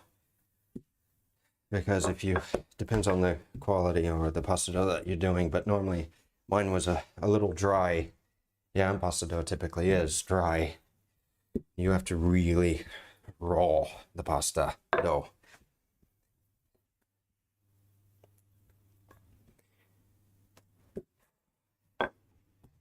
I think I'm gonna get a little thermometer in the kitchen so you guys can see how hot it is.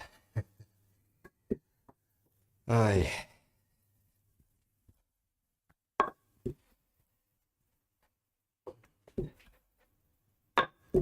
So Jim, what did you eat for lunch today?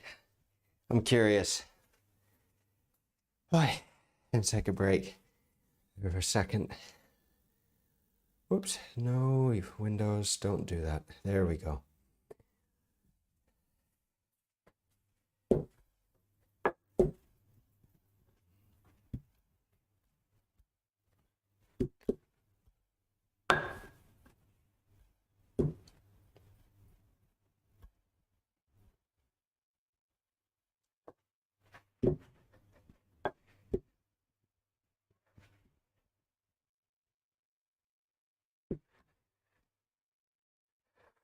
Actually,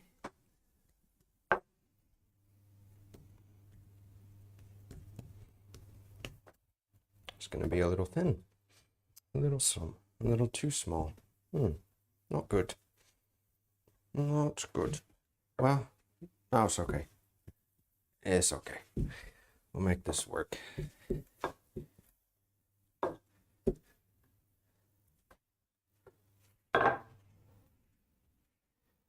Es lomo de cerdo con salsa de champis. Oh, nice, huh? I would have that actually. If nobody knows this, pork is very popular here. One of the most popular meats is pork. You'll still get beef on the menu, but more likely you'll have 3 or 4 different things, or 5 or more different things for pork, and maybe 2 or 3 things for beef, like entrecôte, and maybe a solomillo or a beef tenderloin. Otherwise, you'll get mostly pork. Okay, so okay. It's a good idea to get this square, or the more square it is, the better. And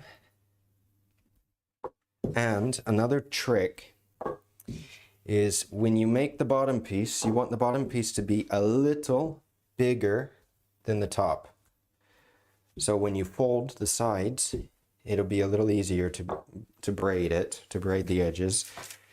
That way you fold like inward and not outward. It'll keep everything inside when we're cooking. Yeah, pork loin is a great cut. Almost done.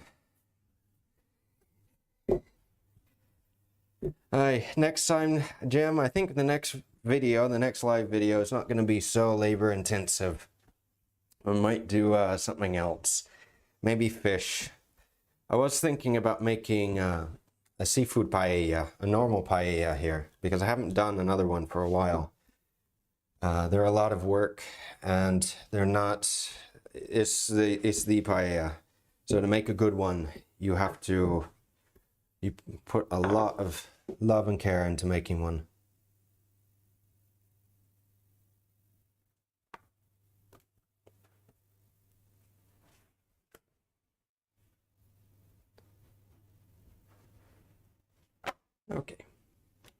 Okay.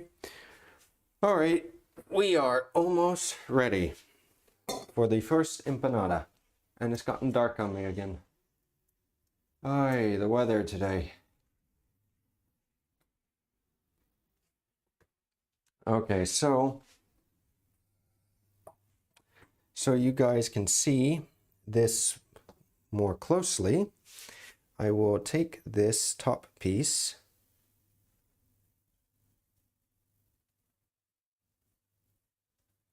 Yeah, and I will put that. Will it fit without cutting it? Yes, it will. Good. Right.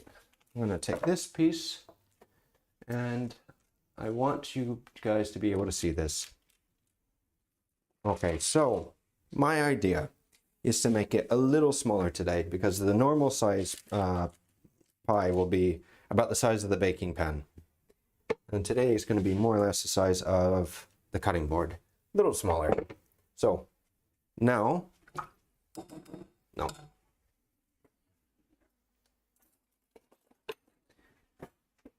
Now, hold that thought. Now we're going to take the eggs.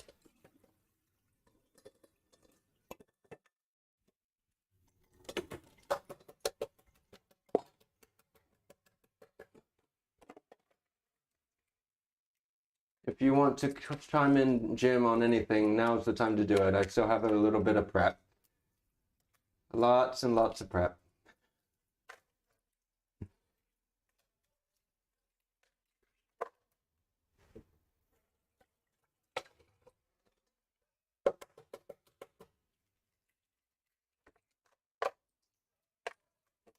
Oh, these are fresh eggs. They peel easily. Whoops. Don't drop it. Okay. So if you are going to make this, you want your oven about 200 centigrade, or about 375, more or less, a little hotter. And we're going to egg wash the top. So yes, I have to take another egg out.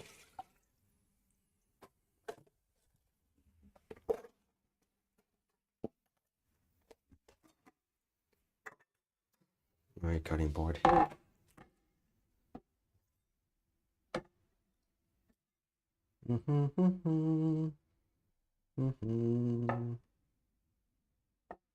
Nope, the eggs are not that fresh because the yolk's at the bottom. My parents had some ducks and chickens at home, so they get fresh eggs all the time. I like fresh eggs. There's a big difference between the fresh and the store-bought, like a big difference. And if you have ducks, or if you haven't tried duck eggs, you should, because duck eggs are typically much bigger than a normal chicken egg, and they have a stronger flavor to them, a much stronger flavor, which I prefer, personally. If I can get some duck eggs here, I'll use them, but they're not as common in the grocery store. It's one of those specialty things that you have to find, have to go looking for.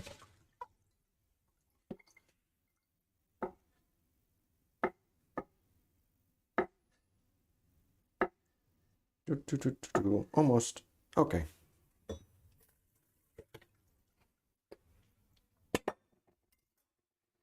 Now we are ready to finish the first one.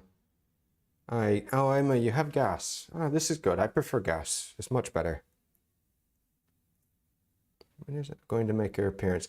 Elizabeth's not here today, so she's not going to, because she's doing some investing. I didn't like it. I prefer gas, Emma. For me, gas is much better than normal. The electric or induction I like, but induction has its uses, and it has its certain things that it's used for, which I prefer. If you're going to be using like reducing stocks and soups or anything with a lot of liquid, induction's the best. Or or to make sauces is good. But when you need, or actually to make like stocks and just reduce. But when you need to make a lot of like sauteed dishes and normal dishes, then that's where it starts to, I prefer gas, because it's easier to control everything. Right, now, a big piece of tuna. Now, want to make sure that you have a decent amount of overlap, and you don't want to make this super thick either. This recipe is the traditional empanada is not like an inch thick, 2 inches thick. It's more or less 3/4 of an inch to an inch, more or less. Yeah. And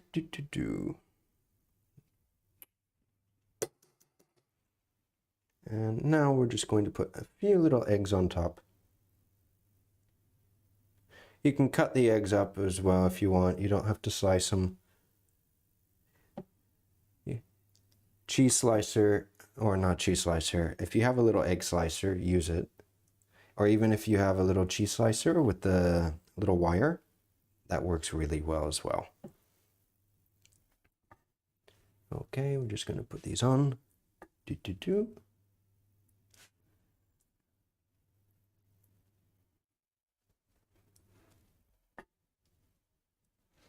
An egg is typical with the empanada de Galicia, the empanada de atún. Very typical, adding egg.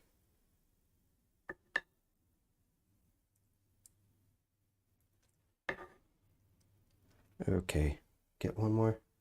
No, it's okay. All right. So now we will take, yes, 1 egg. As you can tell, I have a lot of eggs in the house. We're going to take 1 little egg and we're going to do a quick egg wash to help bind everything together.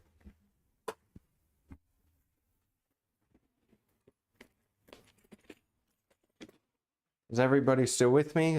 This has been a little longer of a cooking session than normal. And my camera's doing okay. I'm just looking at the battery right now.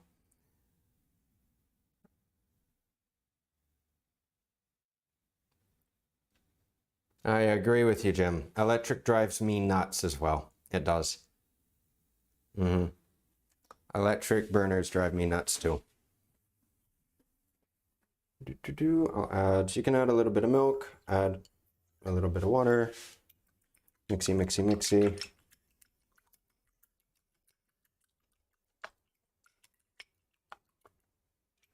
Right, okay. Now, you're gonna egg wash along the sides here, a little.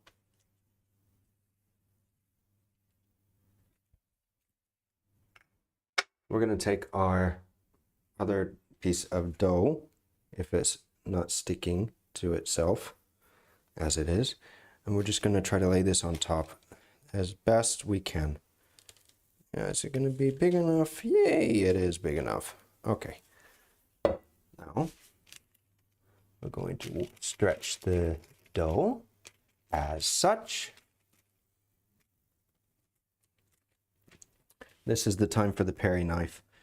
I'm going to make it nice and square, or a rectangle. Square the edges off. And my Perry knife, my other Perry knife. And now, I'm going to cut off the excess dough. We're going to reuse this to make some more little empanadas.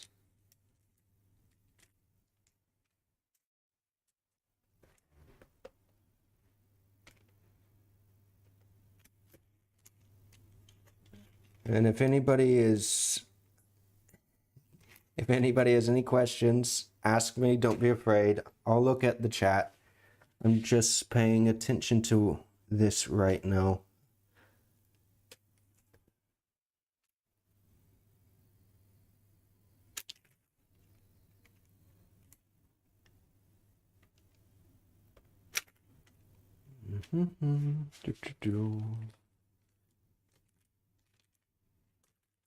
Come here. No. There we go. Okay. Only downside where we live is that we have just gas canisters. Oh yeah. The butane, Jim, you mean the butane bottles. Here in our little town that we're in, you hear the guy go ding ding ding ding ding ding ding. He hits the bottles. Yeah, so I'll have a dolly with like 6 or 7 or more bottles on it, pushing it around the street. Sometimes they're in the truck, sometimes they do this by hand. And typically they have a little hammer or something, and they literally hit the gas canisters to let you know that they're in the area if you want to buy it. Hopefully not during live stream. And sometimes I'm lucky because we haven't had him yet during any of the live streams. Sometimes this happens during, well, just during midday, which would be like right now. Well, it depends on the area. I mean, there's gas everywhere, but some of the houses, the older houses, like where Jim is, don't necessarily have a gas line just to the house. Some apartments are on butane, so they're on the bottles, and it just depends on the area. Okay, so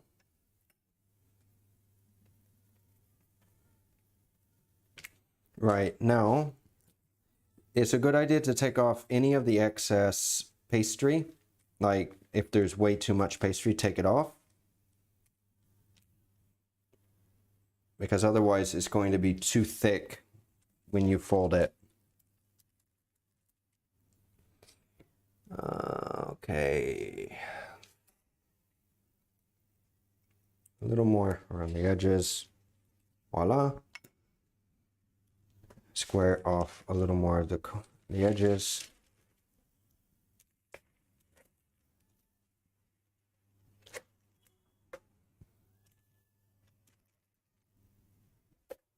And now we fold.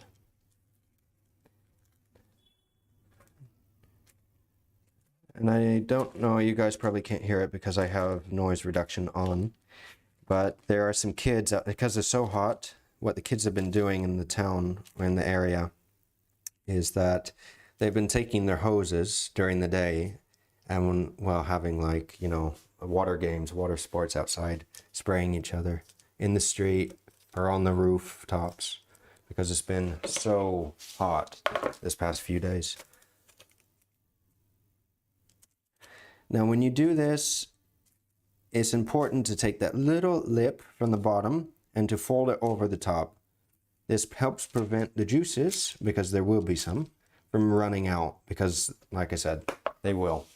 And it doesn't have to be necessarily perfect, the little braid or anything. I mean, I'm just folding over just a little bit, as you can see. Nothing special. You can get very technical with it, and you can make some nice different designs and nice braids out of this. Okay. More or less like this. Let's see, it's not that square, is it? Make it a little square. Okay. Now, all this back into the pot. Right, now, almost done. While this is cooking, I'll be making the other empanadas, so it won't be boring. We're gonna make a few little designs with this little bit of dough, maybe a little more. Add a little more. Gonna make a few little designs.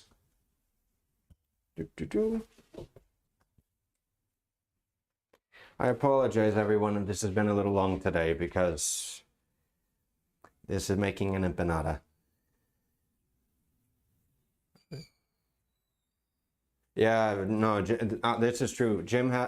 Like Jim said, fiber, if you have fiber here in Spain, is fantastic, the fiber optics, because our speed for our internet is literally, well, I think it's 600, no, it is 600.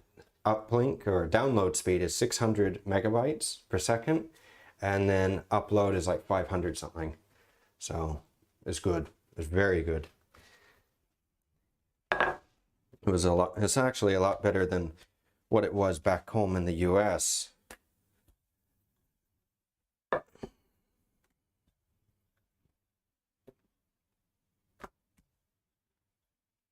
Okay, so I'm gonna make a couple little designs. Super easy designs.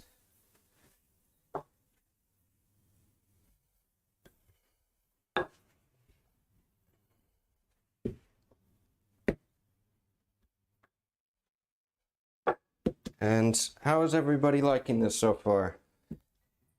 I know you can't taste it, but at least so I know how it's going on your end, because it looks pretty good where I am. I'm enjoying it.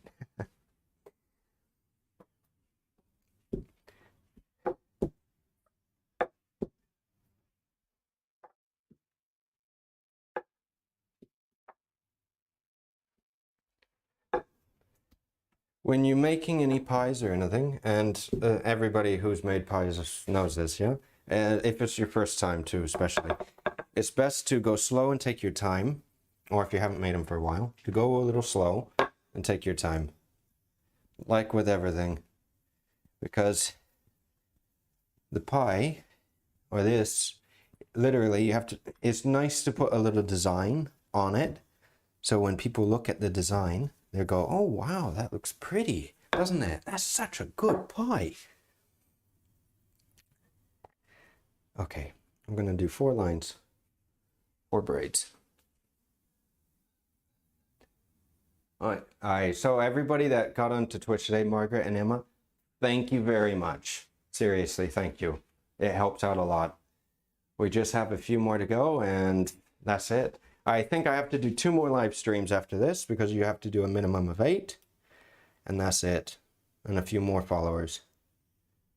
Take off the edge. Right, so first you want to square off the edges, the sides. Then I'm going to cut down the middle. That divides the pieces. And I'm going to cut down each side again because I want 4 pieces.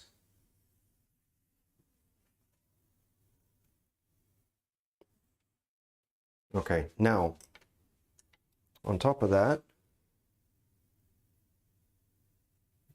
about the length, I don't know yet. See, I want them a little thinner. So you know what? I'm going to take off a little more. Take off just a little more. I used to make, not pastry, but I used to make or use a lot of pastry in London with other things. Yeah, or I used to make a lot of croquetas, another type of croquette, not these, not Spanish, not anything, another type. And I used to have to roll them out, do everything by eye. I got really good at it too.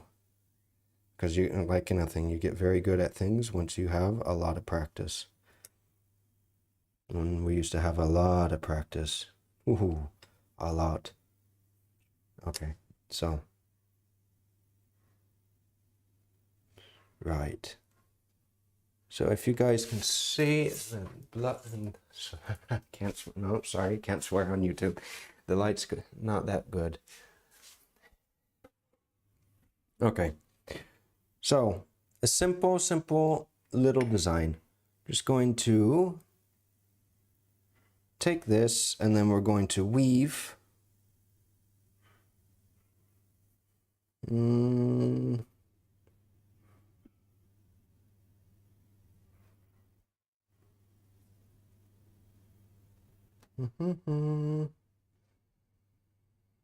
it the other way.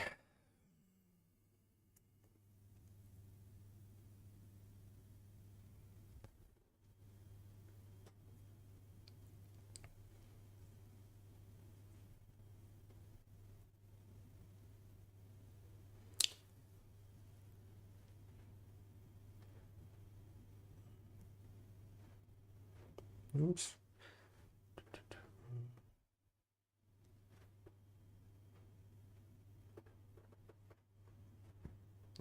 Forgive me for going quiet. If anybody has any questions, just ask.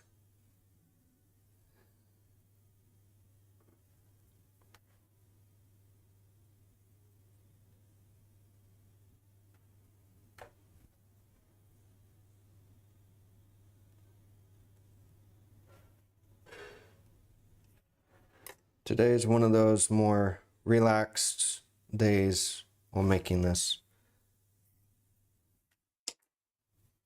Okay, now we need a couple more. It's a little too thin, take that off.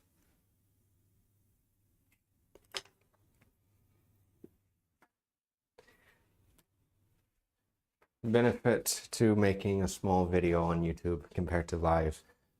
It's a lot easier for you guys. 102 now? What, Mom? What's 102? The internet speed. 102 megabytes. That's good.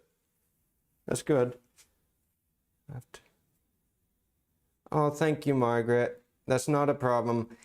Next time, it'll be a little shorter than 2+ hours. Yeah.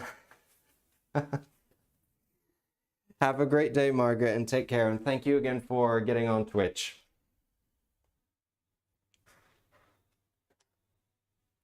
And I don't know if you guys can hear, but the neighbors have put their music on as well.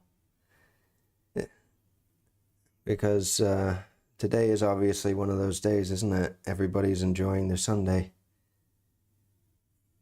Having barbecues, having family and friends over, celebrating the 4th of July in America.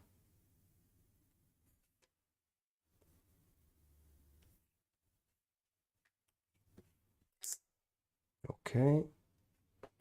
It's 2. We are almost there. Almost. Just need to finish a couple more braids.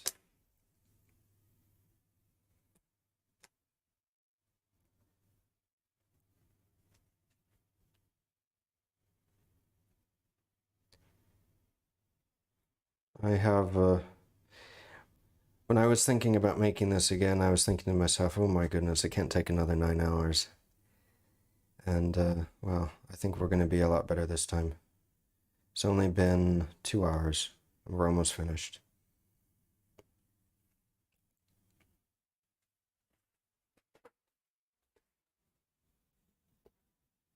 Oh, that's good, Jim, eh? Making me hungry. Well, I think I'm a little past hunger right now at this point. I just want to get this in the oven, finish, and relax for the rest of the day. Because I enjoy doing this. I do like doing live videos. I much prefer them. But I feel bad for all of you who are just watching this, as this is not something that's very entertaining, seeing me braid pastry dough for the empanada.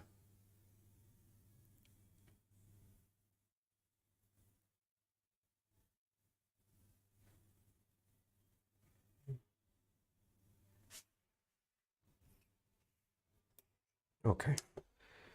I have to make one more thing for the middle, and that's it. So, now let's try to put these on. All right. Oh, good. It's more than long enough. Okay, so how are we going to do this? Oh, good, good, good, good, good. Very good. Yep. More than enough. Excellent. Okay.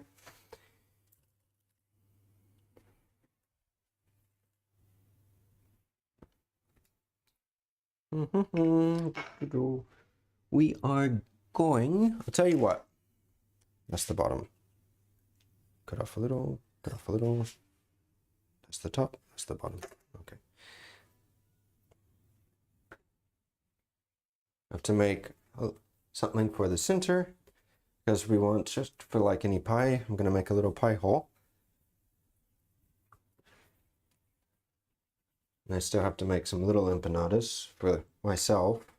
They won't take that long.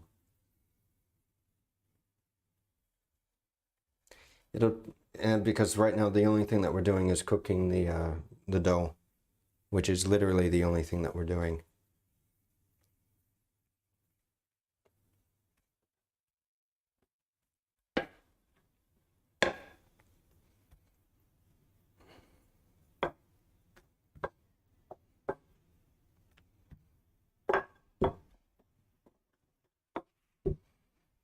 How's everybody doing? Okay? Everybody still with me? If you need to, grab a snack, sit down, relax, have a beer, have a glass of wine.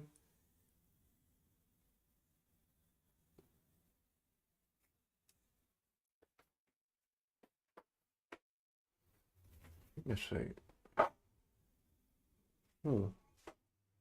It's a little big.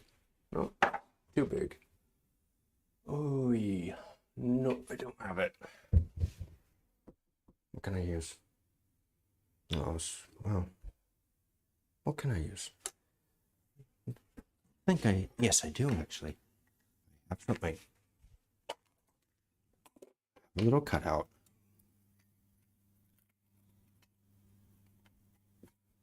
Oh no, I don't have a little cutout. Come on.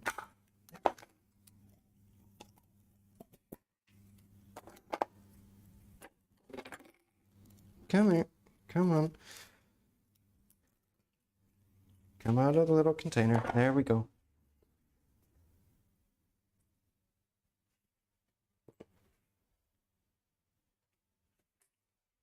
Here's the big one.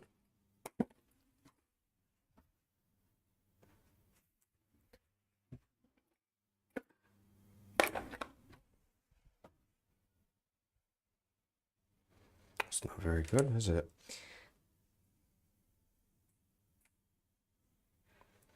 Yeah, actually, you know what? Yes. No.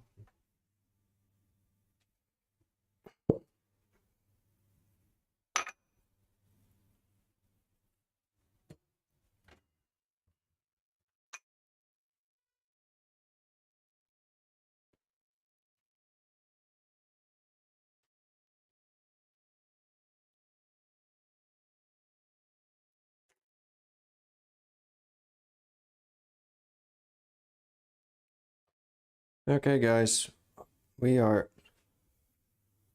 about ready.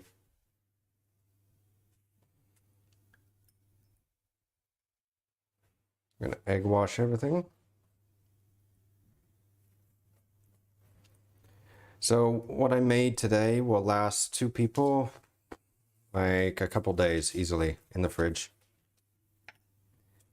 Easily a couple days.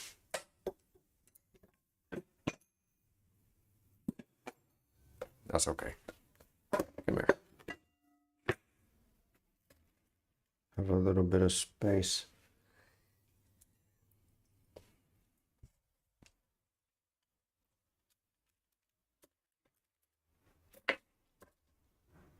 All right, so we're gonna put, first, I'll tell you what, we're going to lay a little bit of lettuce, yes. Okay. More or less. I'm gonna lay another piece, and you just want to do this continuously around the entire pie. Again, take your time. The prettier you make it, the nicer it's going to be. Because with the pies, it's not just about the flavor, it's also about the presentation.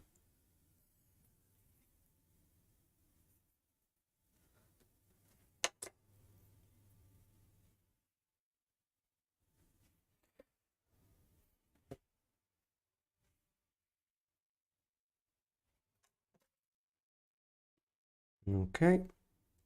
Okay.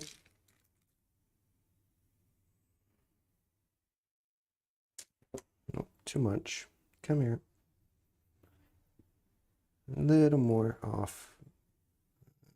And I think that's just about it. Maybe a little ring. See? Good. A little more.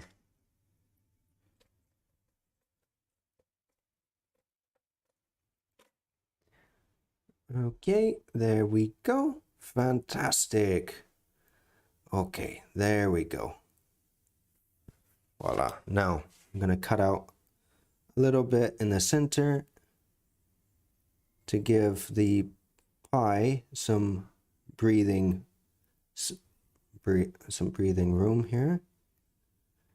My dad actually has some of the old pie birds and those little, well, they were pie birds. They are.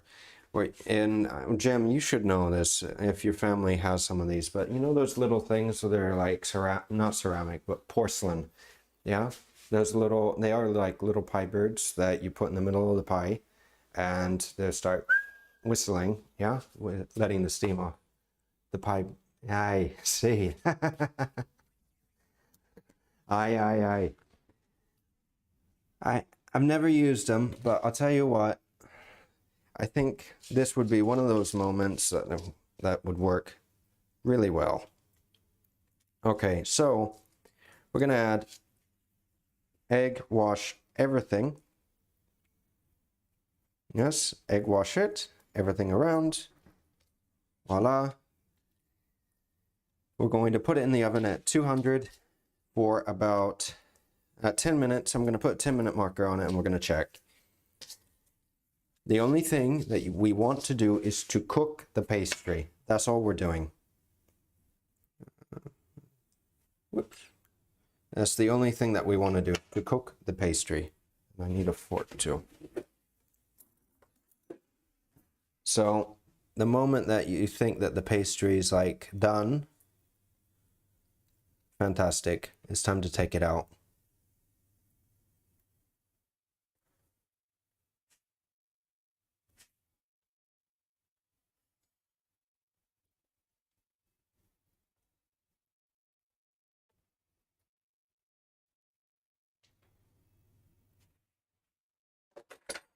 Okay, everyone, so more or less, if you can see, more or less it's going to be this. Into the oven, middle tray, 10 minutes on 200. Yep, 200.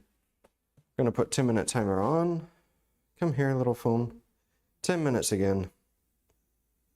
We'll check it at 10 minutes and we'll turn it if need be. Spin wheels to choose ingredients have to follow on stream. Oh, that's a good idea, Jim. Aye, that's a very good idea. No, I like that idea. Yeah. I'll have to think about something, yeah? But that would be good for things like, well, that would be good for things like pies, stews, stir fries as well. Very good. You can use it too. Yeah, I know. I know. The only thing is, well, I'll have to make sure that the ingredients are good ingredients. Yes. Because sometimes, you know, people can get carried away with some crazy creations. Okay, so while that's cooking, I'm going to be finishing the rest of the little empanadas. So everybody who wants to see the results, we're almost ready. Well, you need only the less ingredients on the way you can get. Oh, yeah. I know. I wish I could get what okay, I should word it this way. I wish that when I go to the store that I could get like the ingredients that I want to get. Yes, and I don't mean exotic ingredients. I mean fresh ingredients that I know sometimes it can be a little difficult to get them, but getting like fresh cilantro sometimes. Cilantro is pretty common. Parsley is the most common, but fresh rosemary or basil when I would like. And I know that Jim will agree with me on this, but tarragon I haven't seen for a while. And I used to use a lot of tarragon. And if you can hear, that's the neighbor's dog barking. I think the little puppy wants to go out.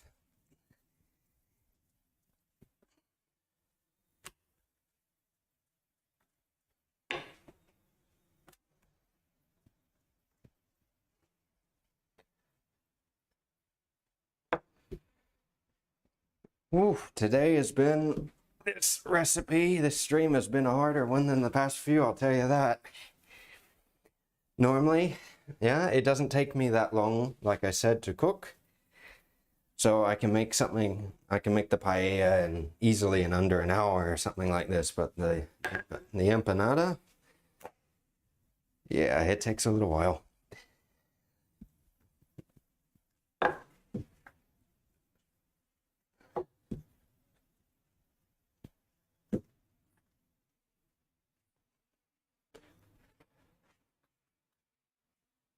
Ready, steady, cook.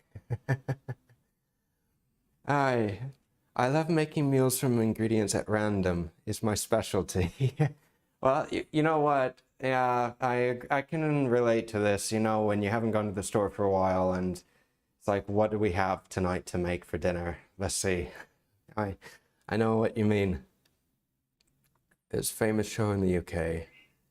Fun for the viewers to have to say in it. Always know what we are going to make. And to do some things like that too.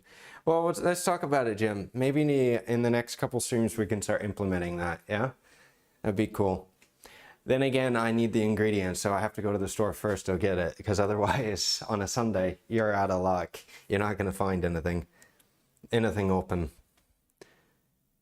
Ingredients to buy.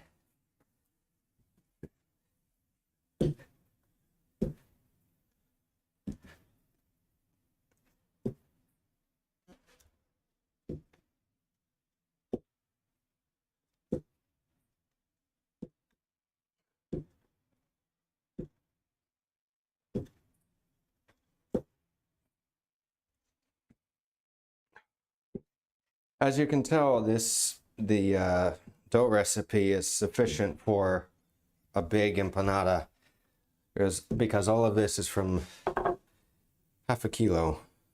That's it. Okay, come here. Oops. Well, Jim, I'll talk to you about this, but what do you think that we should make, or I should make for the next live video? Because you on Tuesday you're doing yours, and you already have a set menu. Me, I don't necessarily have a set menu because, well, I change my mind a lot, but I was thinking about doing a paella next Sunday. Maybe. Yeah, that's an option. Or arroz negro. or the black rice paella, black paella. And if you can, Jim, can you hear the neighbors with the loud music? Just to let me know.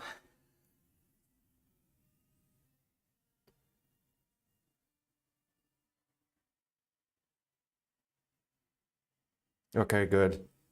Because this is something that Twitch and YouTube are very strict on, like extremely strict.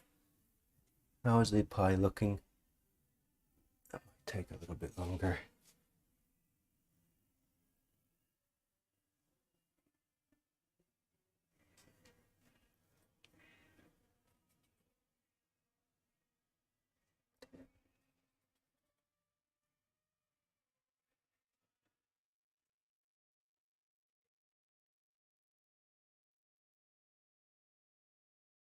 No, right. Make some more little empanadas. I also have my other baking tray, which I will get. Give me 1 second.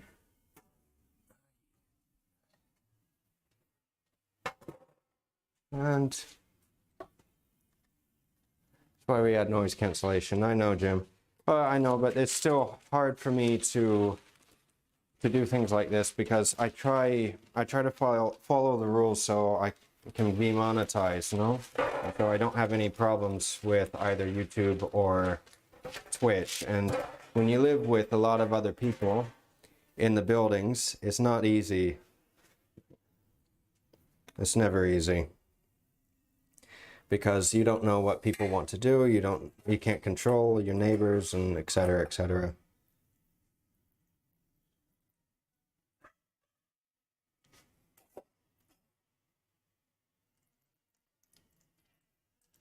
All right, so these little empanadas, these are little empanadas, bite-sized pieces.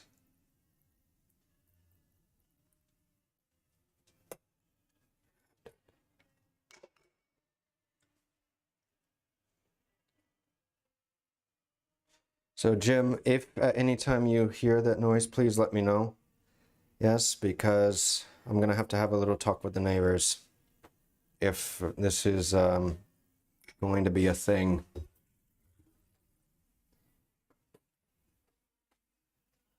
I can't hear a thing from him. Okay, Jim, good. My favorite dish at the moment is where we don't aubergine some feta. Oh, well, that sounds good. 3 fingers like bro. What to do with the baked eggs? Well, yeah. I see. All right, well, Jim, let's talk about this little thing. Maybe we can have a little fun experiment, yeah? But we'll try to keep it a little simple because I want to do patata bravas again, but I need to get the fryer because I don't have one. And they're not bad. You can get them on Amazon for like 30, 40 euros.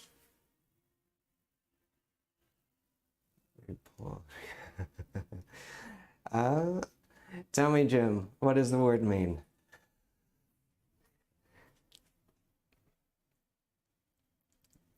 Now with these, you take this out of the way so you can see what I'm doing. That would help, wouldn't it? These are very small. So I'm just going to try to force, you have to pull the dough. I'm just going to try to force the tops over. Yeah, again, you don't want them to overlap. Yeah, just a little. And these will make, actually, these would be perfect for canapes. And we'll do the same here.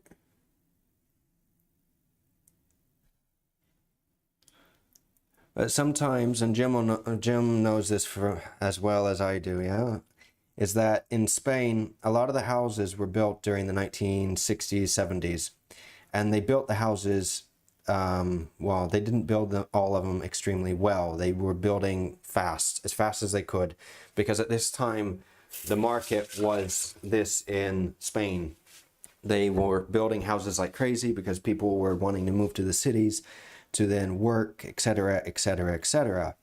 And a lot of these buildings, literally a lot of these buildings, the walls, they're not paper thin, but you hear everything everything. You hear the neighbors talking in the hallway about the whole conversation about what they're going to do for the rest of the day. 10 minutes are up.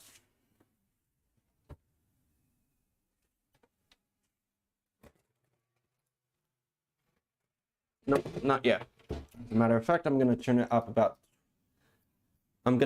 20 degrees, and I'm going to put it on the convection. So put up 10. So 210 centigrade on convection. See how that does. And maybe add a little more egg wash. Empanadas small as like little pastries.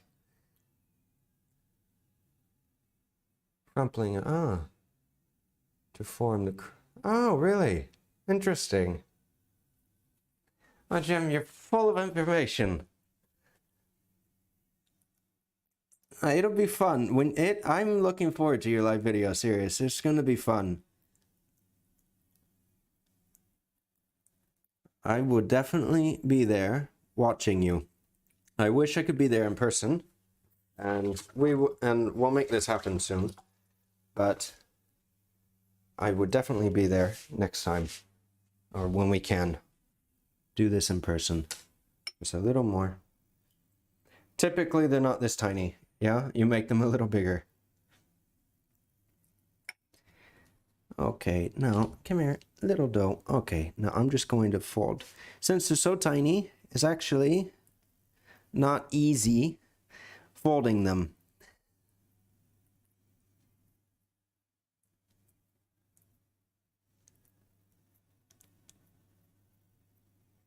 So you can use the back end of your knife if you need to fold them.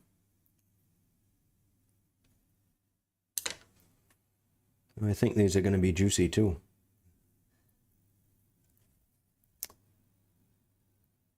Hi, Jim. Empanadas. I think the next video is going to be a normal YouTube video to make these.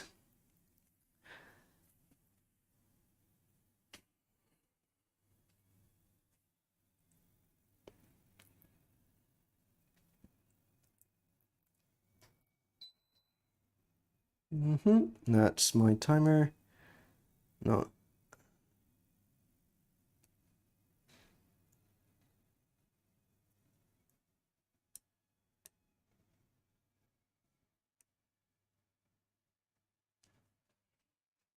Come here. Put a little too much filling in them. Come here. No, no, no. Don't fall apart. No, no, no. That's not good. There we go. Come here. They're going to be spilling some filling out, I think. That's fine. Come here. Come in. There we go. Okay. I'm going to put this on the baking tray. Yeah. That's the first one. Time for the second. Just one step away from full-blown hustle without his frame of flesh. He was died a few weeks ago. Oh, that's not good. Quiet next door. But you have done it a few times.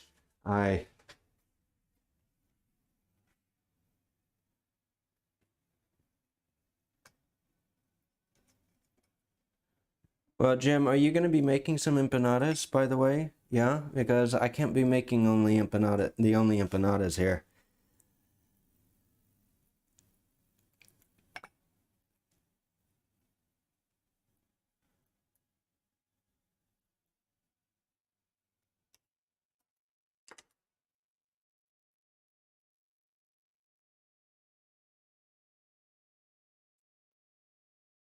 And like I was saying earlier, I think I didn't finish now. The restaurant that gave me this recipe in Barcelona, the Argentinian restaurant that makes the Argentinian empanadas, it's a small restaurant. But if you go to Barcelona, you should go to this restaurant. And I have the link for my empanada video, my Argentinian empanada video. I have the link to the restaurant for you guys to check out. But if you come to Barcelona, you should check out the restaurant if they're still open right now. Because trust me, you will have some of the best empanadas in the city. It's not the only one. There are a few places around here. And a lot of people say that, they have the best empanadas, but they're really good. Fork. Aye, Jim, with the fork too. Aye. Schedule, yes. Well, what type of empanadas are you going to be making, Jim?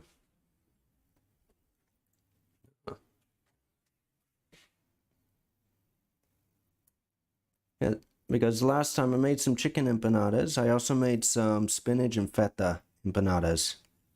Oh yeah, these are going to be juicy. These little empanadas are going to be very, very, very juicy.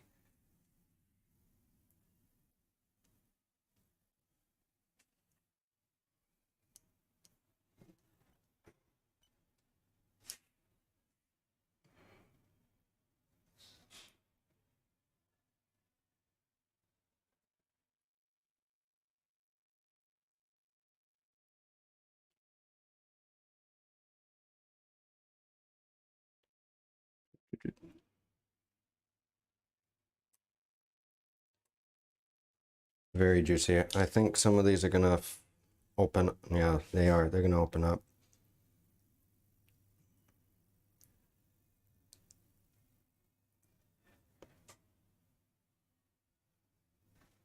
Come here. A little bit.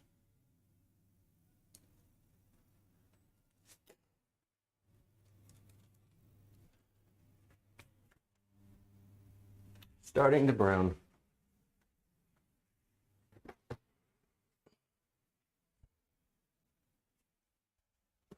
Oh, I couldn't have picked a better day for the hot oven.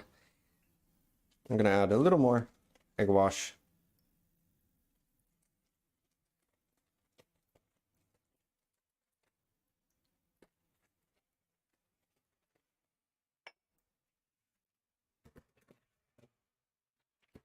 The oven. Lower the temperature a little bit because I want it to brown a little more. Have a nice golden color to it. We are almost finished, guys. I need to put these little ones in. And once they're done, we're done. So, but I want to put these little ones in for you to at least see how they look, because I'm going to break them. Break one of the little ones open for you. And the little ones cook in just a few minutes. They don't take that long.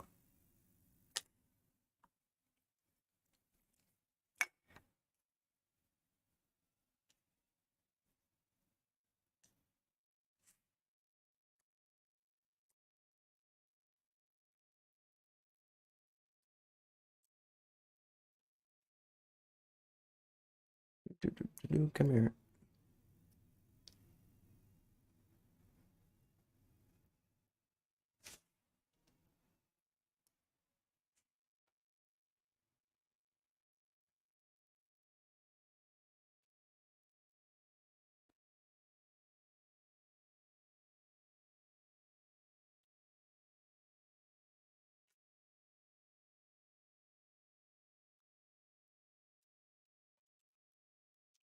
Put less filling in them.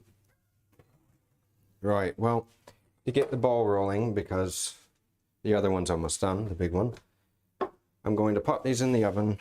I'm going to make the other ones while everything's cooking, and I'll finish those later, so at least you guys can get going with your day, see the end product, and at least tell me what you think, instead of waiting here all day. That's not hot, but anyway. These are going to go in.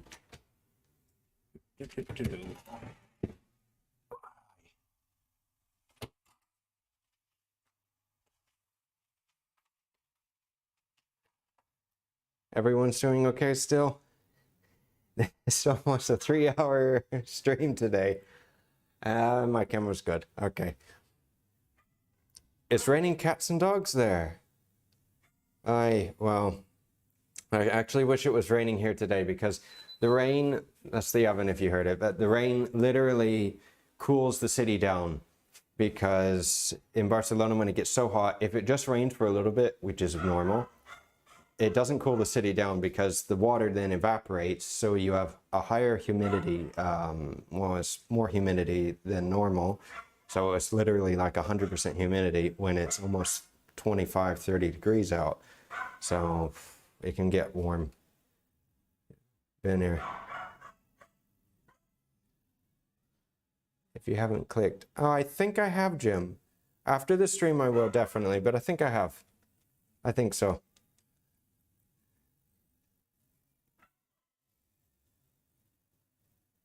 Alright, well, what's the temperature today, Mom, in Washington?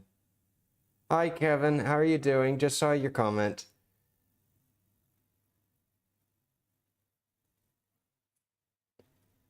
I'm looking forward to the heat.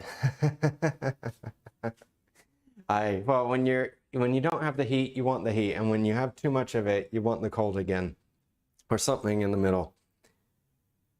63 Fahrenheit. Is it raining or how's it sunny? How is it? She doesn't have a channel. Okay.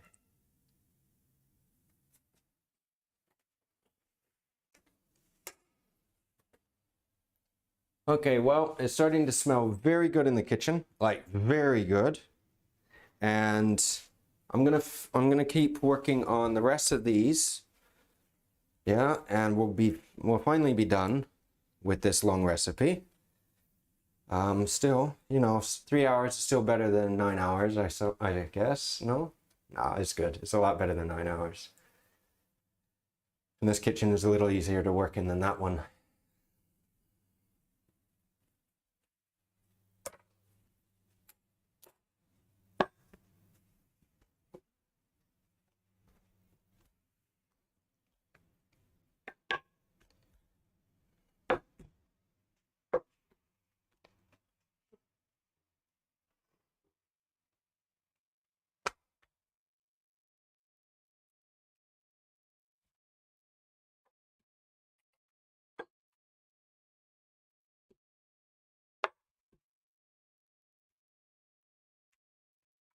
So Jim, for the next stream, I'm gonna need your help. I think I want to put some music on because I have a lot of music, and I definitely need to. Oh, Dad, you're watching. Then where are you? I don't see you. Yeah? Don't be cheating watching on Mom's account. Make an account for yourself. You know how to. And if you don't, then Mom does. Yeah, I know. Dad, you need to sign up, yeah? Make an account. Make 2 accounts. You have more than 1 email.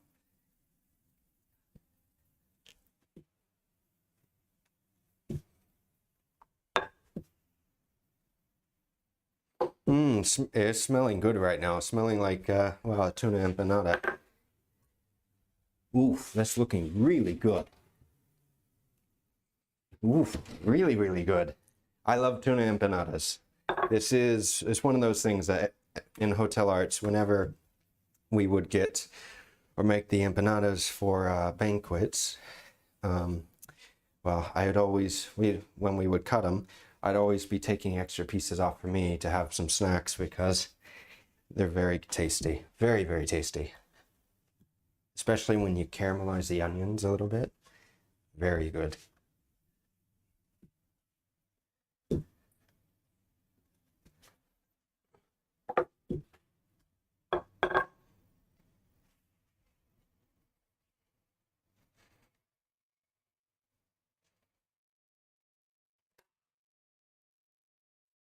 Oops.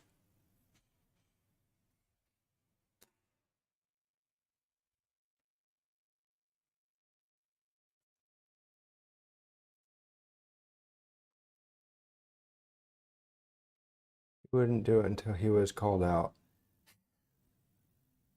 Yeah, well, Dad, please, if you can, yeah? Please do it. It would help me a lot.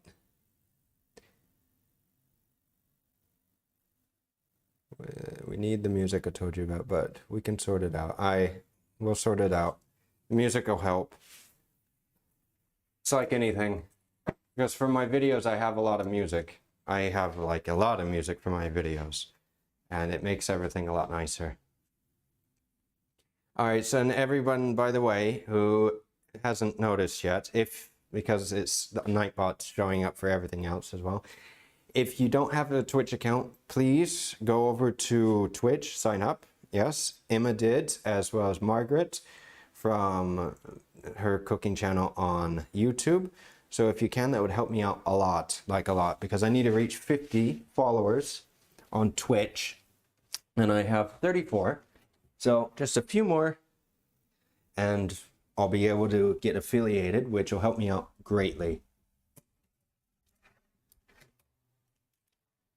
And it is almost, whoops, 100% done. Just quick little more egg wash on top. This is bad leaving the oven open, but it'll happen. Okay, back in the oven, another few minutes to get it a little more golden brown on top and it'll be perfect. And the little empanadas will take another like 5 minutes or so. Okay, we'll set these over here. Raise this again so you can see. Almost done with the pastry and we're almost finished. So guys, thank you for watching today. This has been a long video, longer than most of my other videos. But thank you very much, because I haven't made this empanada recipe live. I made that recipe that I have on my YouTube channel. And like I said, if you don't want to rewatch this for, you know, all the time, then I at least made a video for you to go to watch to see a condensed version of this, that's step by step, and you know, it's good. It's a very good video. Most of my videos are like that, so at least you'll be able to make them at home, because if I don't explain well enough, well, then what's the point of me explaining how to cook on a cooking channel on how to cook if I don't explain how to make the dish that I'm actually explaining you to make. And good consistent views. I know, just 16 more followers and 2 more streams and I can get affiliated. So what I'm going to do, if people don't know yet, the new viewers, after I get affiliated with Twitch, I'm going to continue doing lives like this on Twitch, because that's what Twitch is. It's a live cooking, well, it's a live video network channel. And I'm going to continue doing lives on Twitch, and then I'm going to continue doing my normal videos on YouTube. Okie dokie. Well, it's done. It's done. So you see, I'm going to move this camera over here. They lift it a little for you, and the pan's very hot, so at least you'll be able to see it. Can you see? It's not the perfect angle, but still, because it's going to fall. It's sliding all over the place. Anyway, it's bubbling, it's hot. This is a very nice little empanada, and it smells like really good. Seriously, I'm gonna dive into this tonight. But first I have to take my thumbnail. So this is for the thumbnail. This is for all the nice photos. And the little ones are gonna be for us to eat. So you can at least see what it looks like inside. But like I said, you want to drain the oil, because even still, this has a lot of oil in it. All right, so that's gonna sit there to cool down for the next few minutes. Worth the wait. Oh, thank you, Emma.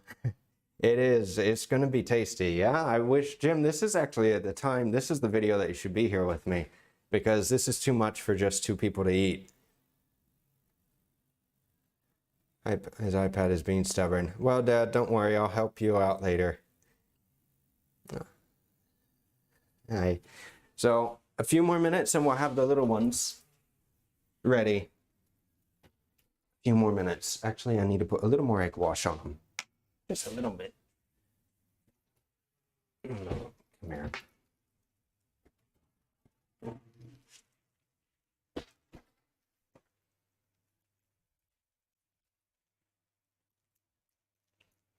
Ooh, one opened. That's okay.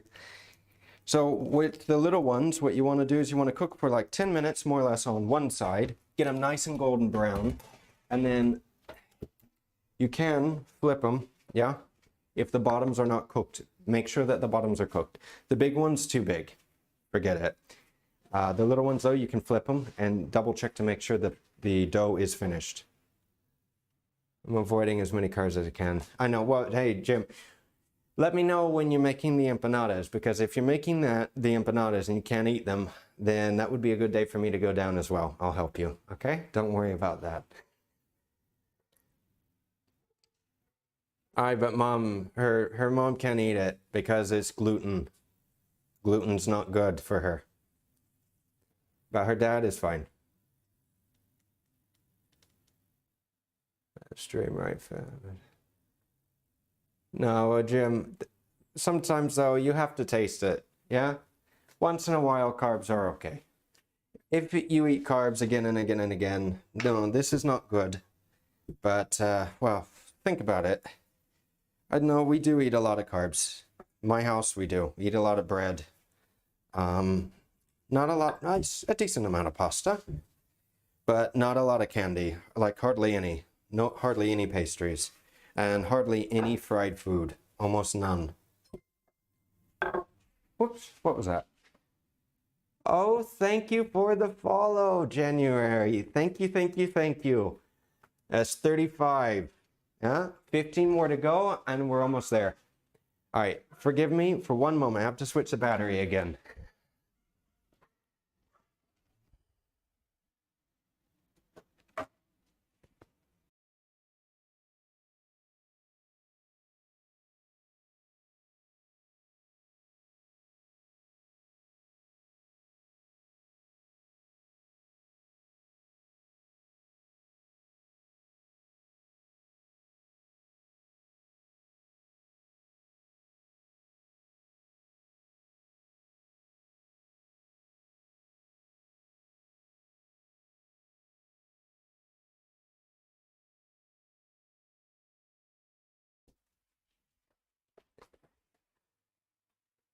I apologize, guys.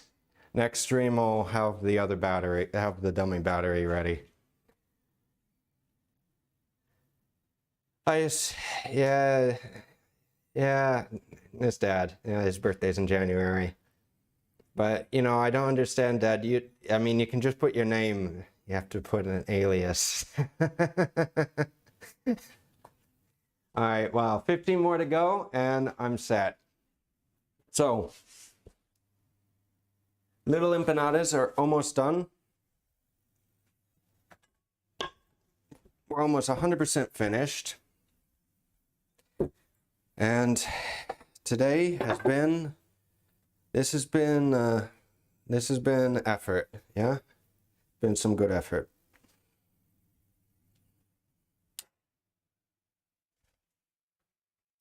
I can get one more.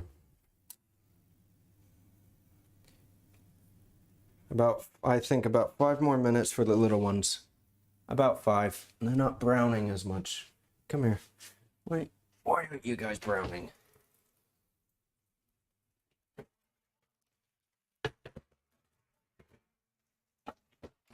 A little higher, get it a little hotter.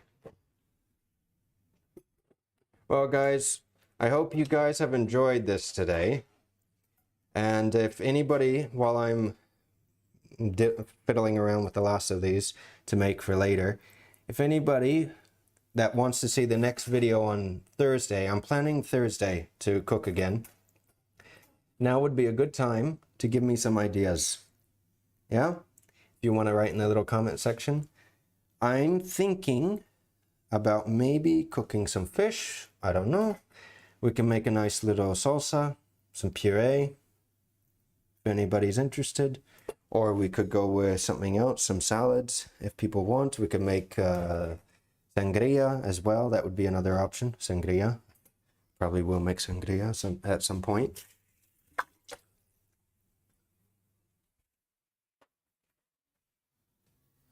Jackie Lee. I find new furniture live streams. James is starting, although he goes quite a bit later. Aye, that's right, Jim. Aye, fish. Actually, I should be cooking fish. I cook, no, in the house. I don't know. I don't eat a lot of fish now. I don't know why. I used to eat a lot more. At home, I used to eat a lot of fish. But I cook normally at work. I cook all the fish. I cook a lot of fish. So I love cooking fish. For me, it's easier than cooking meat because with fish you can tell when it's done. Meat you can too, but a lot of people are like afraid. And it's easy to overcook some fish, like the white, clear fish, hake, halibut, merluza, or grouper.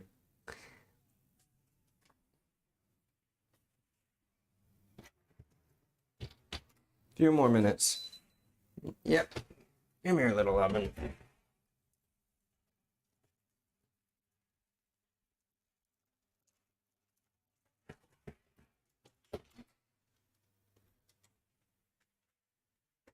So I love sea bass. Sea bass is very common here too in Spain. It's called lubina. So it's very, very common though in Spain. So that could be an option. I don't know. I'll have to see what I can get at the store because sometimes, depends on the season. Sometimes hake is cheaper. Sometimes the grouper is cheaper. Sometimes, no, I don't know. I have to check. Tuna's always more or less the same. Tuna's a little hard to get. And salmon, we have a lot of salmon here. Steamed fish. How about poached? Poached fish?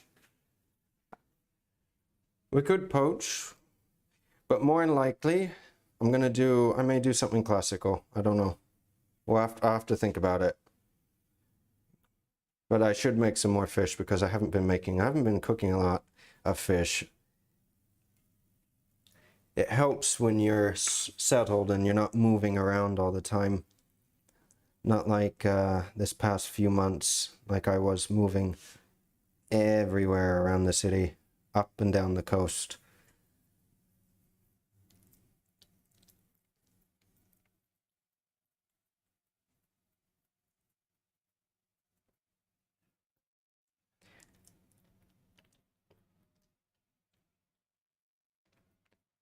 I don't know, maybe we could also start thinking about ceviche. I could use ceviche. Some jailed eels. Eels. No, to be honest, I've never cooked eels before, huh? Never. Ever. Never. My dad he likes everything. But see, the thing is, we can't get halibut here. It's a little too expensive. Well, it's too hard to get. We can't really get it. And in the Northwest, we can get halibut cheeks, which are excellent. Again, which here would be a little hard to get.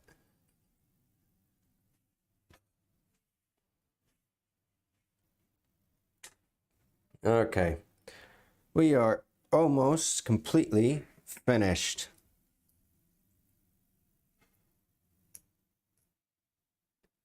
Thank you everybody today that has been with me for this live stream. I hope it's been educational and interesting, yeah? It's not every day that you see Galician empanada made live on YouTube or on Twitch, is it? Most people just make the video.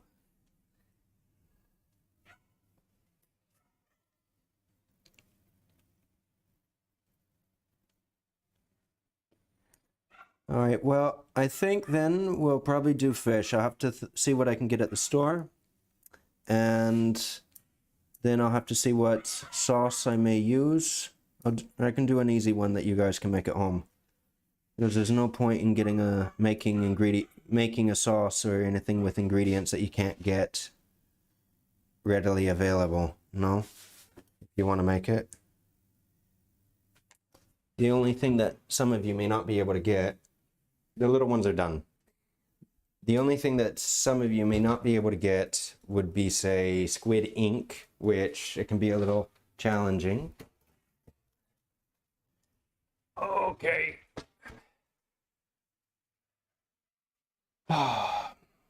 Space. Tell you what.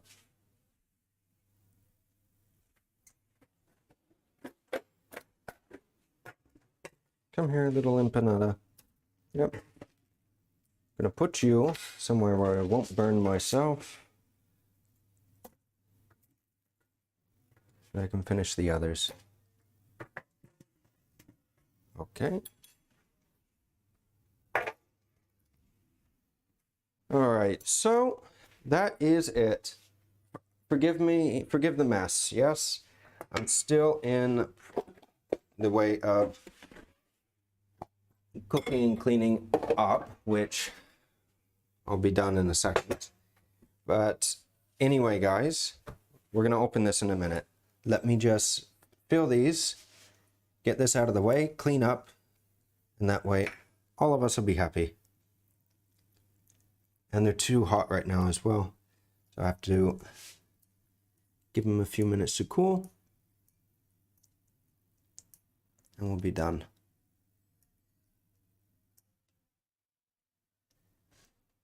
And the whole kitchen right now smells like tuna. The entire kitchen.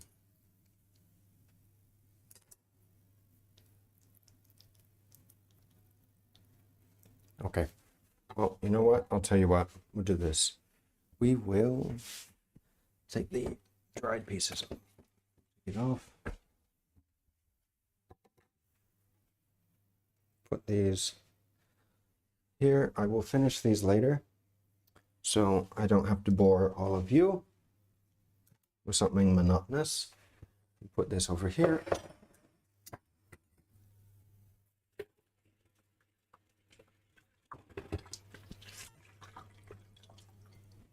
Move the little wash. Clean up a little bit, so at least you guys can see what we made today. There we go. It's hot. It's good. Okay. Voila. Why did it take 9 hours, Emma? Well, it took 9 hours, one, because the dough recipe we were using, I had to wait like an hour or 2 hours to let it rise. The other thing was that I was filming like this, but by myself with the camera, so having to stop, change camera angles like 5 different times to see if that's good, that's good, that's good, that's good. It takes a lot of time. And Vision, huh? Yes, it's clean. Everything has to be clean. It's very important in the kitchen to clean everything. So forgive the mess, because right now my kitchen's more like a galley kitchen and you can see everything. So forgive me for this.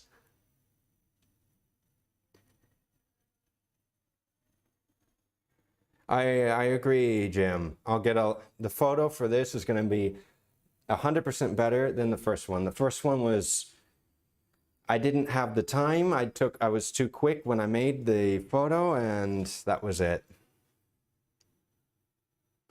Escargot. We could make escargot, but the problem is nobody's going to eat it, just me. And I don't need to eat like half a kilo of snails, but I could make them. I could, but that'll be a very short video. All it is, well, taking the snails, you have to clean them. You need to make a nice little sauce, preferably a garlic sauce, and then a little bit of butter, a little bit of parsley.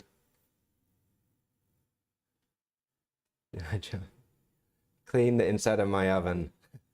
John, the best thing is to, well, depends on how dirty the oven is. You can get degreaser, spray it, leave it on. Citrus will also work. It depends. Some of the cleaner there you need to be careful with because of the fumes and everything. But typically, some of the degreasers that they have in the grocery store, some of them work really, really well. Yeah. But wear gloves. Yeah. Okay, guys. So I'm going to end the stream in a few minutes. I want to say thank you for everyone that showed up. It's meant a lot to me, and thank you more for everybody that's followed me on Twitter. Forgive me, on Twitch. Twitter's the other thing. On Twitch, because this is helping me. I need only 15 more, and I have reached my goal of reaching, well, 50 followers, which then it's being monetized basically. So thank you very, very much. We're going to open up a little empanada so you guys can see with my other cutting board. So you guys can see what it is that we made. Okay. Everybody can see? This is a good camera? Yes, this is a good angle. Okay, so I'll take let's see, let's take the one that opened because let's take this one. Still hot.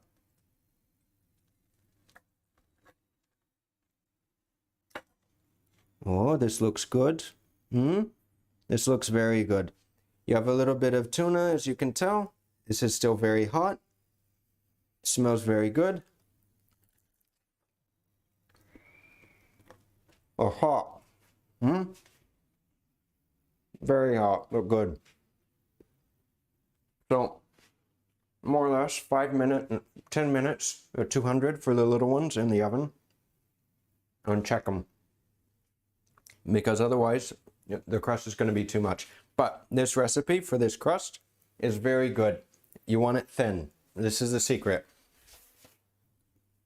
Because if you can tell, it's a little... let's see. Wait a minute. Probably with the big camera.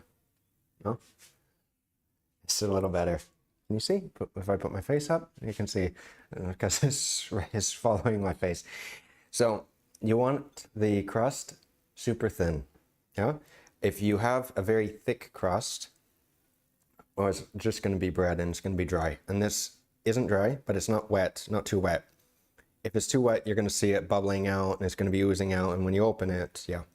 So when you make any of the other empanadas, cheese goes well with them and everything. But for the Galician empanada, these are perfect little empanadas. If you want to make the little ones, they're perfect because the little ones last days in the fridge, or they'll last normally days, yeah? So it's a great way to make something for, well, snacks for later, or even if you want for work or etc., whatnot. I mean, little empanadas are great. If you want to make the big one, yeah? The big one, this is good, but just remember that this is more for like a family. So the big one for like get-togethers or family to impress everyone. And these, if you want to keep them for more than a couple days in the fridge.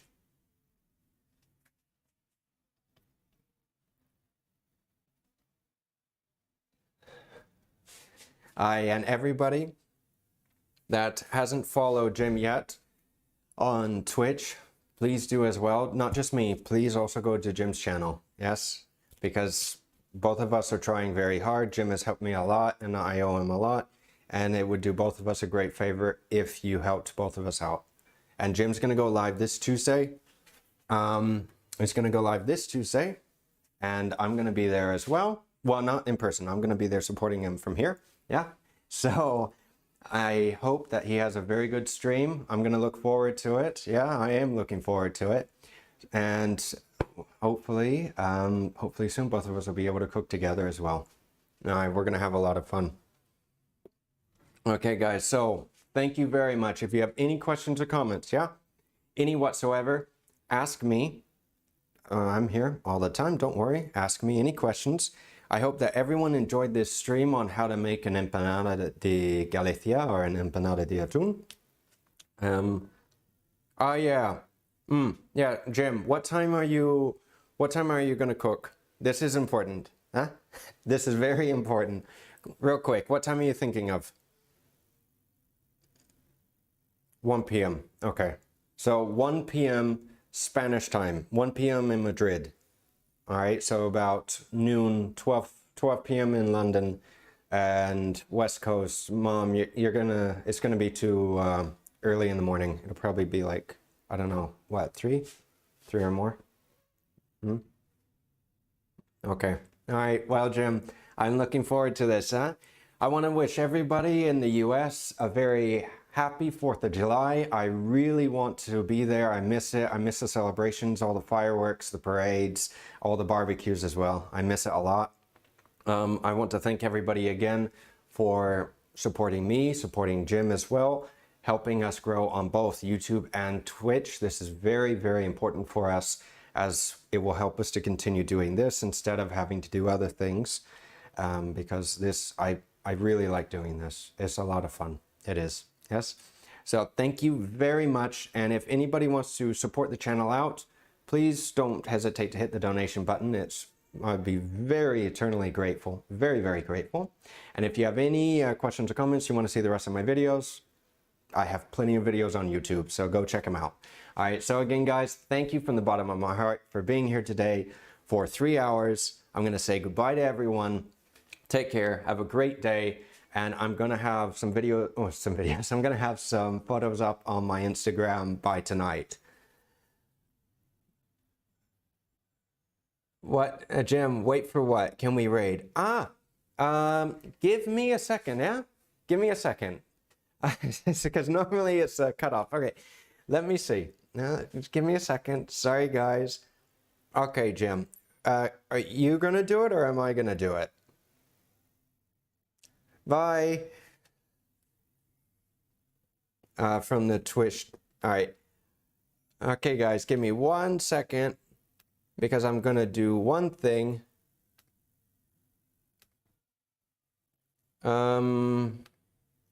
Okay. Only one person I see is on right now.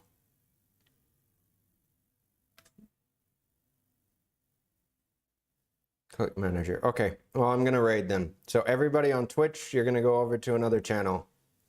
Okay? Is this good? Okay, guys. Have a great week. Take care and bye-bye.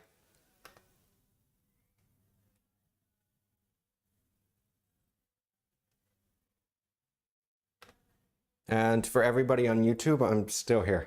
So now, bye. Oh, raid now. Oh, this is a little, okay.